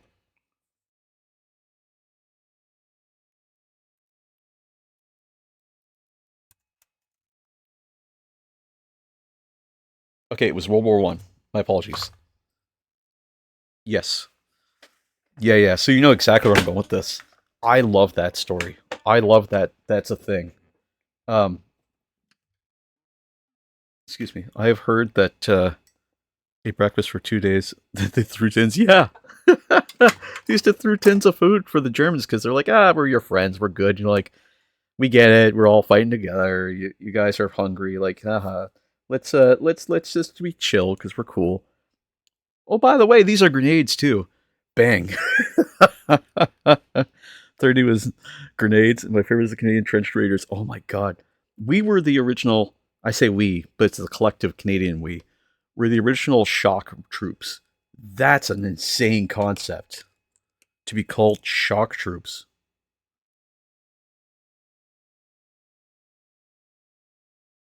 Or stormtroopers, sorry, not shock troopers.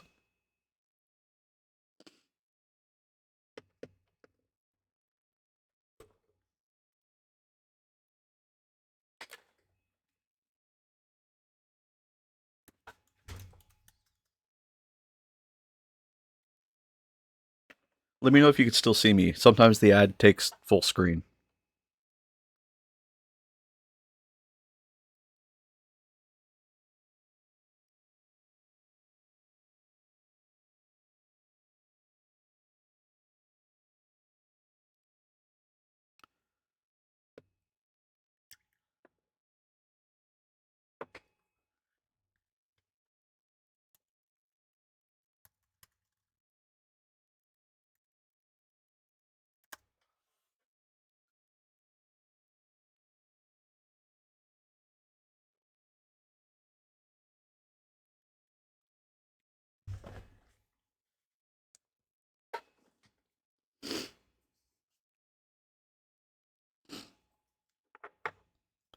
While we're waiting, I'm gonna grab some Deathclaw Brown here and just do the packs on the back.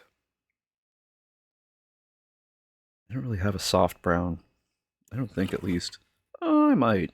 Maybe Doom Brown's too bright. Yeah, I'll use this Baneblade Brown.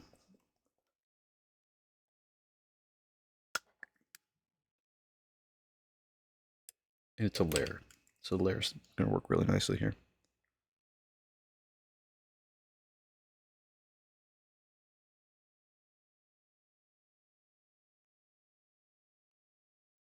Hey, welcome back. Yeah, I wish they had a cool looking uniform, honestly. They just don't. They were really cool. Like, being called Stormtroopers really is a cool idea. Like that, I didn't know that's what they were. I always thought Stormtroopers were just like um, a thing named in the Star Wars universe. My God, I can't talk today. I don't know what's wrong with me. Um,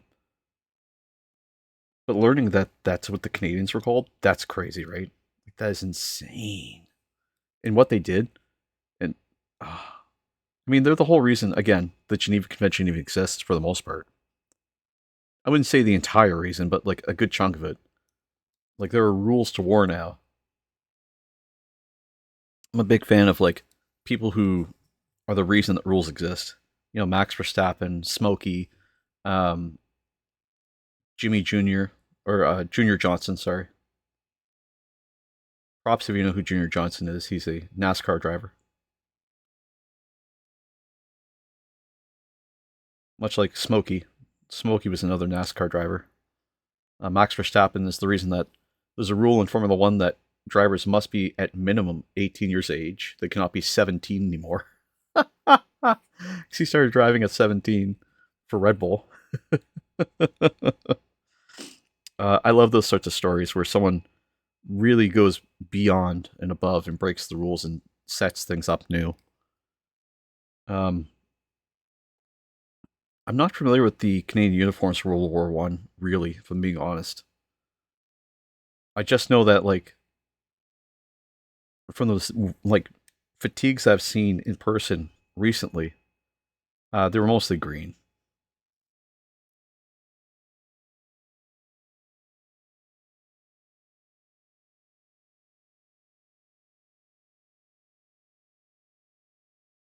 It's painting a little bit of Baneblade brown. It's just khaki. That's fair.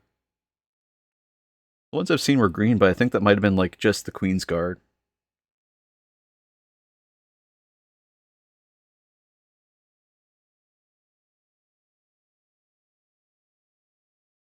Okay. Just getting some paint on here just so I can say I've painted the pouches. Green khaki or whatever color. Yeah. It's kind of bland, if I'm being honest, as far as the uniform goes. I don't support the Axis during that time, but I will say this. They had really cool looking uniforms.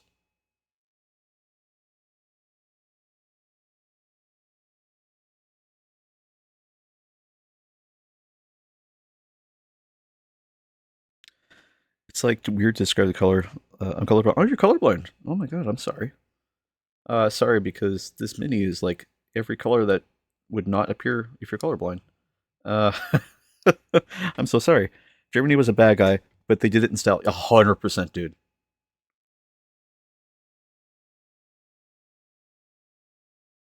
I remember hearing recently, and not to stroke the Canadian ego, right? But I remember hearing recently about a report that was given about the well, from the German point of view about Canadians, and the description was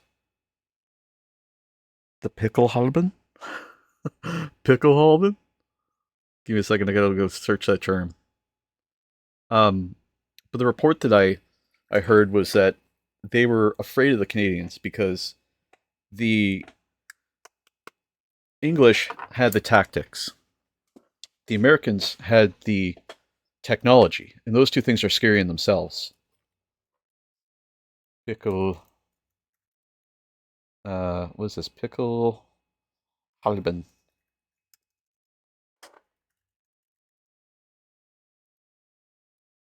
I think I spelt that right. Oh, my computer's doing funny things. Pickelhalben.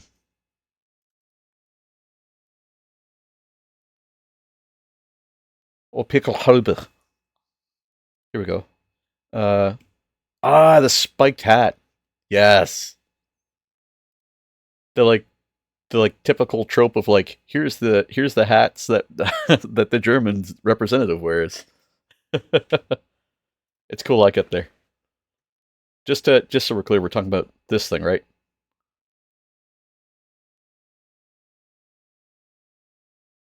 This thing's so sick.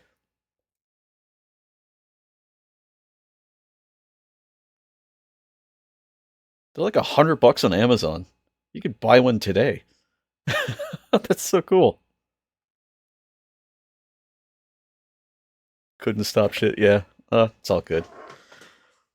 They were a cool idea and concept, having a spike on your head to stop anyone from, I don't know, trying to like punch you in the top of the head. You know, if that was a thing, if they're like, we're gonna punch him in the head. Oh no, my hand. You know. I'm gonna switch up some retributor armor, just because. Oh, my chunky retributor armor. I need some more retributor armor. You have one of those helmets. You paid $100 for it. Holy crap! I purchased my brother, because my brother's a big war fanatic. I purchased him uh, a piece of memorabilia. I won't say from where or for what, but he was a big fan of it, and it cost me like it was a uh, it was a pin, and he loved the hell out of it. It cost me, I think it was like $60 Canadian, which is like, Canadian pesos is, I don't know what that is in American. Again, I won't say exactly what it was, but it was 2 letters, and I found a place that had it. I don't know how he got it or why this guy had it, but he had it. Um, and I bought it specifically because, like I said, my brother's just a fan of the of World War II, and he liked the way it looked. The good old lawyers, you get it exactly. Yes,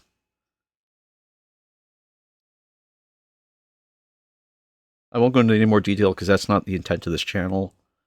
But I won't I won't ignore that that stuff did exist.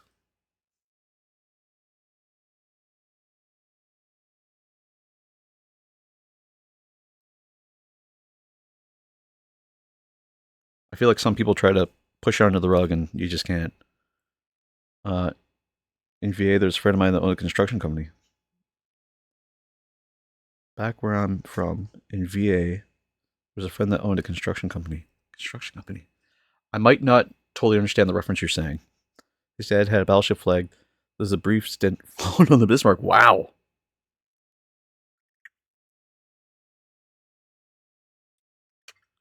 that's impressive. My grandfather was in World War II, and one of the things he proudly owned was he owned a German bayonet. Um, I think, yeah, it was a bayonet, and he purchased it while he was on tour. If you know anything about the Bismarck, you know what kind of flag it was. I'm gonna guess. I'm gonna Google.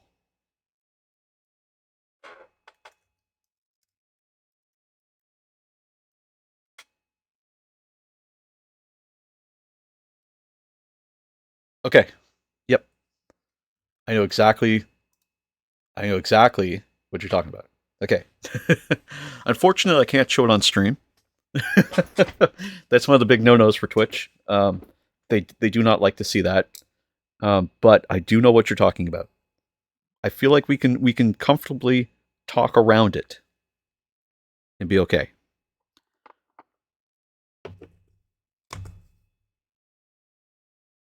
There's some history to those things.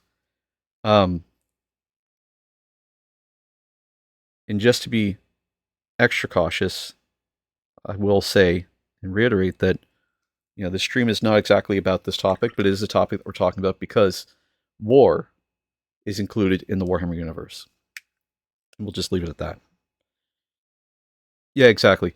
And I feel like some people try to push a lot of history under the rug and just say that like we're beyond it. And I agree. We are beyond history. But we shouldn't forget about what happened and where. That's the important thing. Does that mean that I support any of the values that were then? No. But I do not forget, especially because some of my family members and people I know were veterans. Um, it's not something you forget because it's an important part of their life. So it's an important part of my life.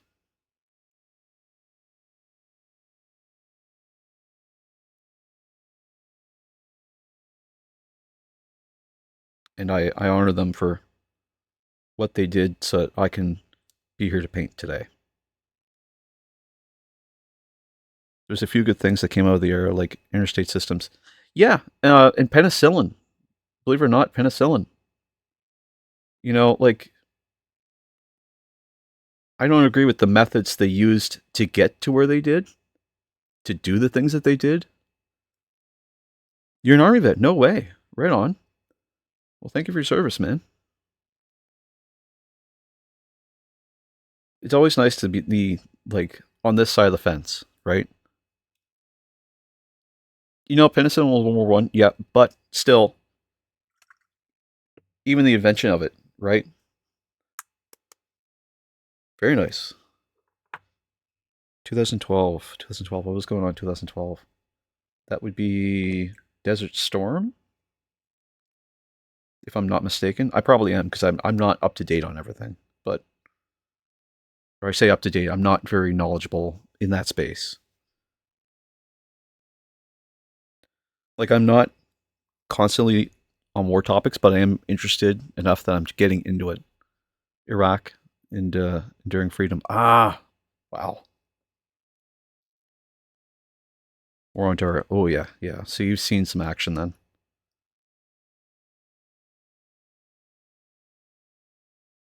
That's rough, man. I'm glad you're here. I'm glad you made it out.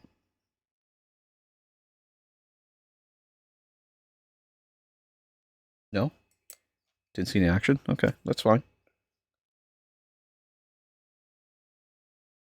Ah, okay. And that does happen. It happens all the time, actually.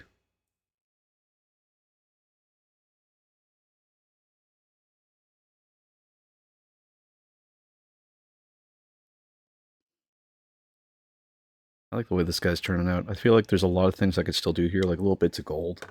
I'm just going to work in using some of this Retributor armor. Chunky Retributor armor.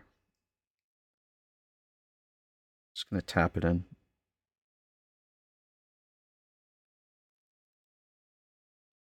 But that's crazy, the War on Terror. Like, I remember after 9/11, everything kind of went downward. Especially, like, I know it was a big American thing, but 9/11 affected the world, and Canada definitely felt it because we're the closest partner, right? And I remember, like, being in school when it happened, and we weren't sure what was going to happen with us. Like, we were terrified that it was going to just come our way, too.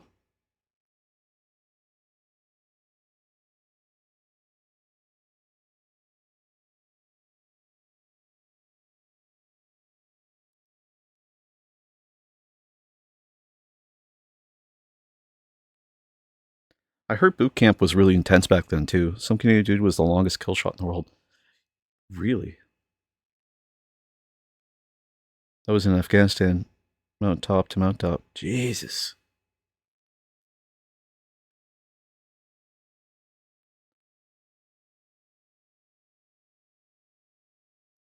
If you want to see some really good content on Afghanistan, there's a guy on YouTube. Let me find out his name again.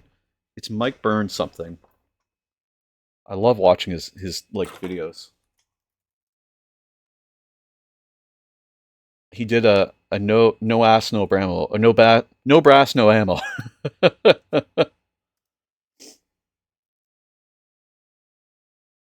Mike Burnfire, that's his name.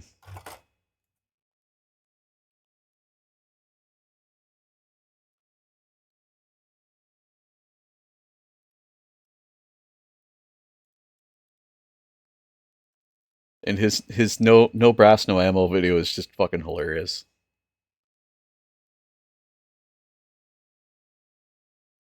Actually, I'm gonna put it on stream here and we'll watch it really quickly. Just because it's just so short, but it's also really funny.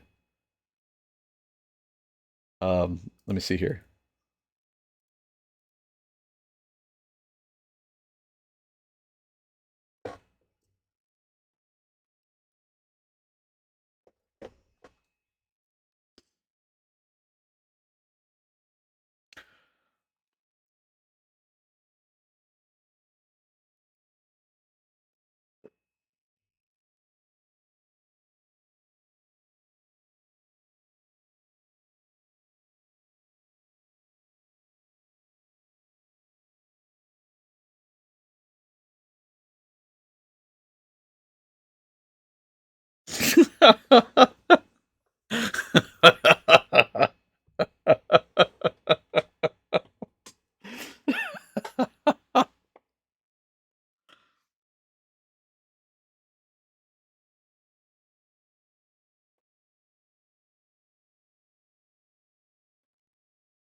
I I I love. Oh, there we go. Baloney Bob. Uh, look up the eyes. My look up. My eyes are open. My arms are flapping.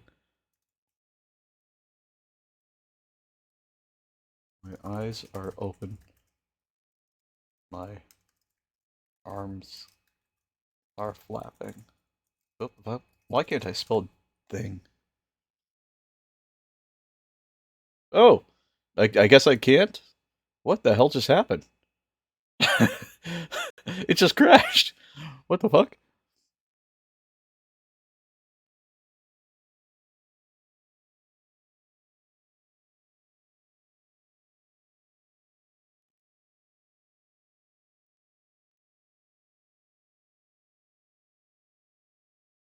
My eyes are open. My arms are flapping. Put some music back on. Oh. Oh, Chrome crashed. Hold on. There we go.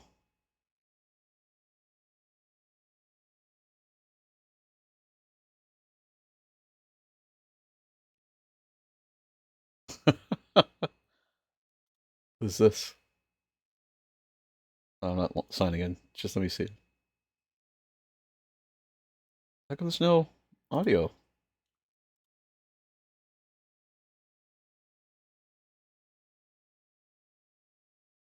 Whoa. Okay.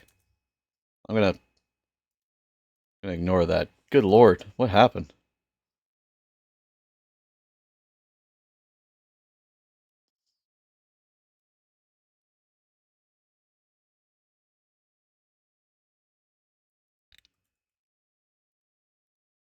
I'm sure what they meant was something else is what they were trying to say, but what they said was interesting. Whoops. There we go. I lost the chat, so give me just a second here.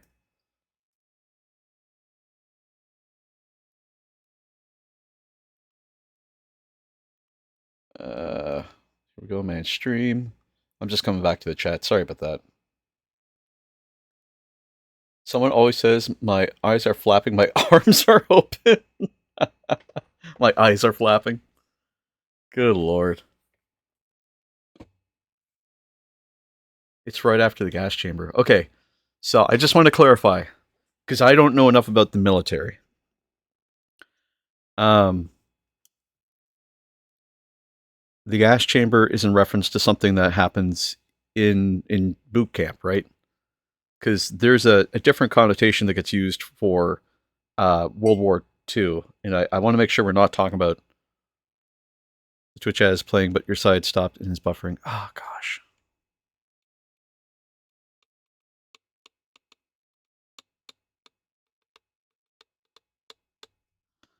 Can I snooze the ad? There, I'll snooze the ad for 5 minutes.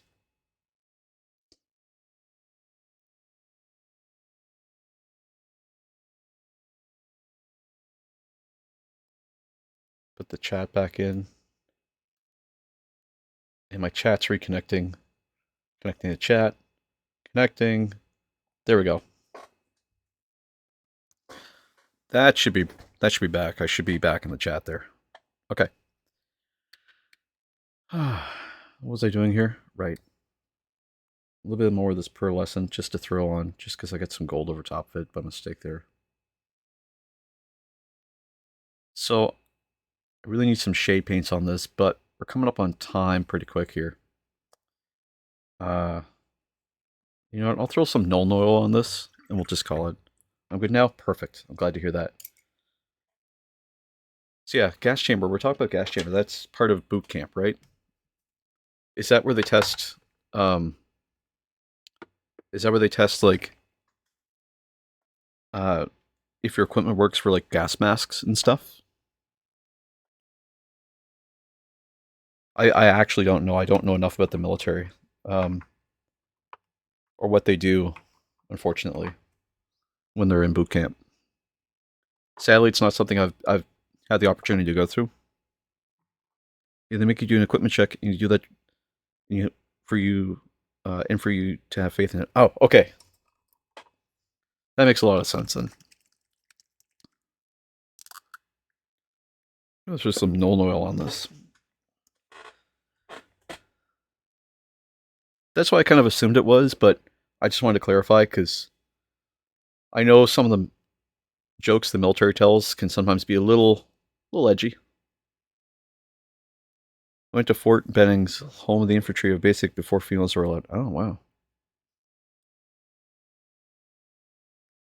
Oh, this Nuln Oil was a mistake.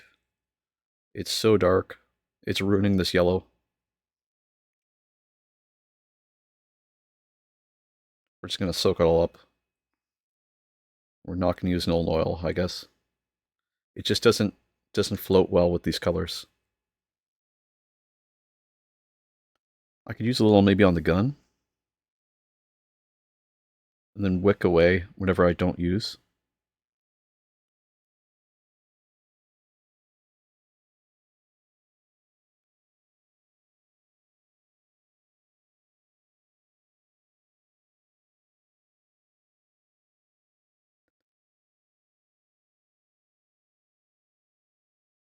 We have a base near where I live.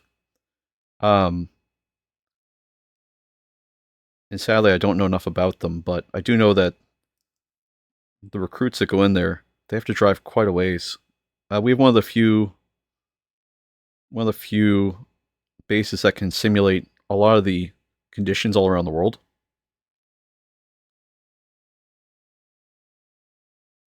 Which I thought was pretty cool. Though the military here still is pretty archaic. As is the military standard, I guess. They really don't like updating their equipment very much. Especially in Canada. I don't know what it is, but in Canada, we just don't upgrade the spending on the military very much. That said, the military here is it's thinning out a little bit. And I think that's got to do with just lack of recruitment. It's not as popular as a career choice as it used to be. I'm going to try and use one of these brushes to do some shading here with the Nuln Oil. I think I can get the Nuln Oil into my grays, and that should look just fine.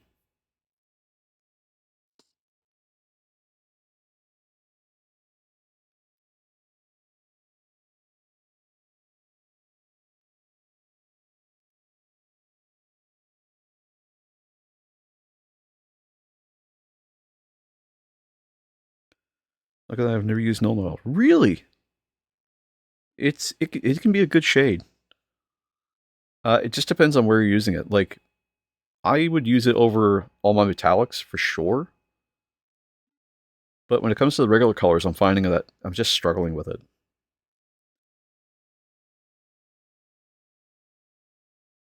It's a really deep shade, right?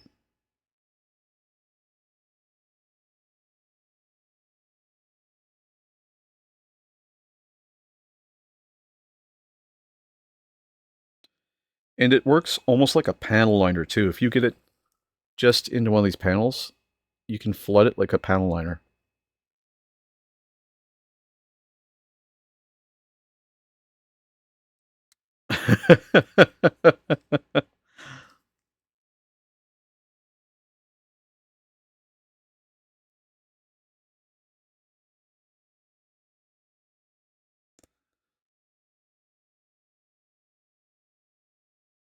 I really should consider getting another night. You have 16 nights? Holy shit. That's crazy. Oh, sorry, we're talking about the nights. We're not talking about like the big nights. Okay, right? Or do you actually have 16 of the regular nights? Because if you do, that's insane.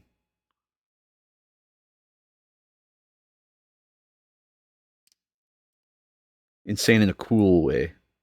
You're one of the cool kids that has 16 of them.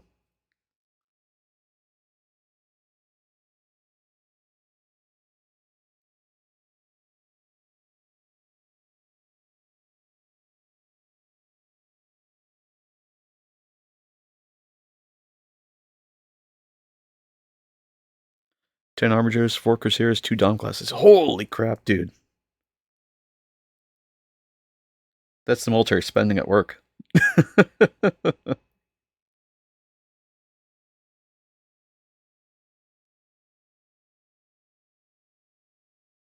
I'm just using the null oil just to highlight by or not highlight, sorry, just to outline.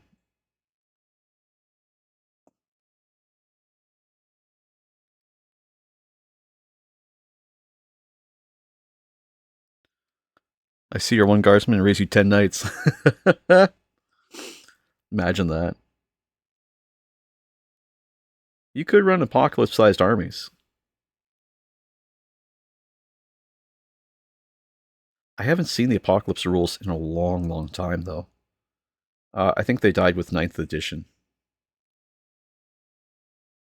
It's been one I've always wanted to see done again, but I know they're not interested in doing something like that, which is unfortunate.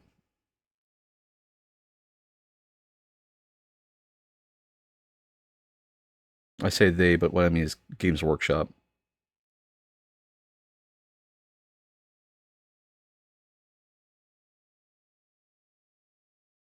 So Twitch keeps trying to get me to watch mini ads while watching it, and it keeps closing your stream. Oh, damn, I'm sorry, man.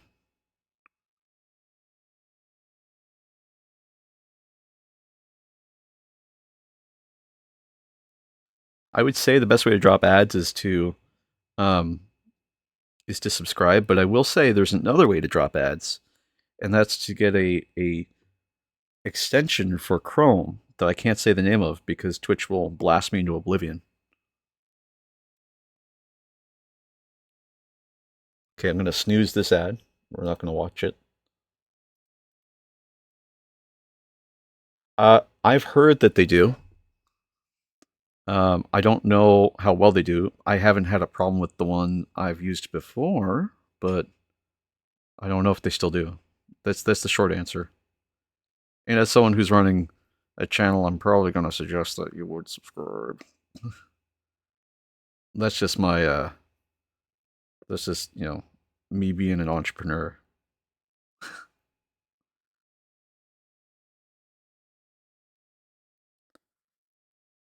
If I can find the link again, I'll post it.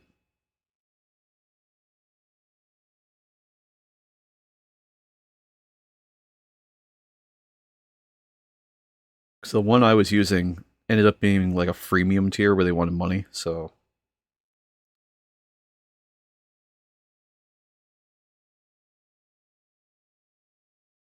I think that looks pretty good so far. Um, it's kind of hard to see, and I'm going to try and keep it on stream here so we can see it together. I support Amazon or I give you a Prime.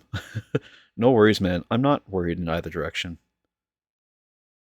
And if I can give you opportunities to watch the stream without having to be fully involved, then by all means.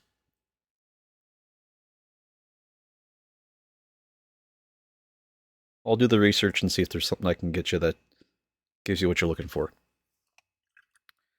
That said, I'm going to pull the stream to a close here because hitting 4 hours and I got to go get the wife.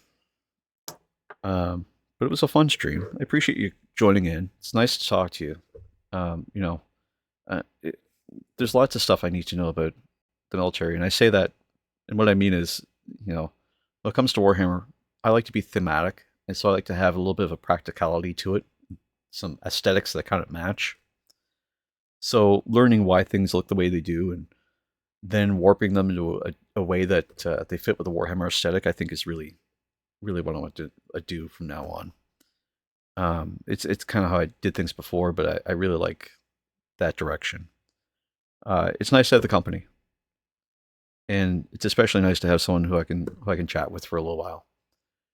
I look forward to seeing you again. I know you're a follower now, so I hope that I'll see it maybe tomorrow, if not the next week at some point, or even next month. But thanks for joining in, and remember, praise the Emperor, or glory to the Chaos Gods, whatever your thing is. But I'll see you soon, man. And I hope you have a good one. Stay safe and take care of yourself.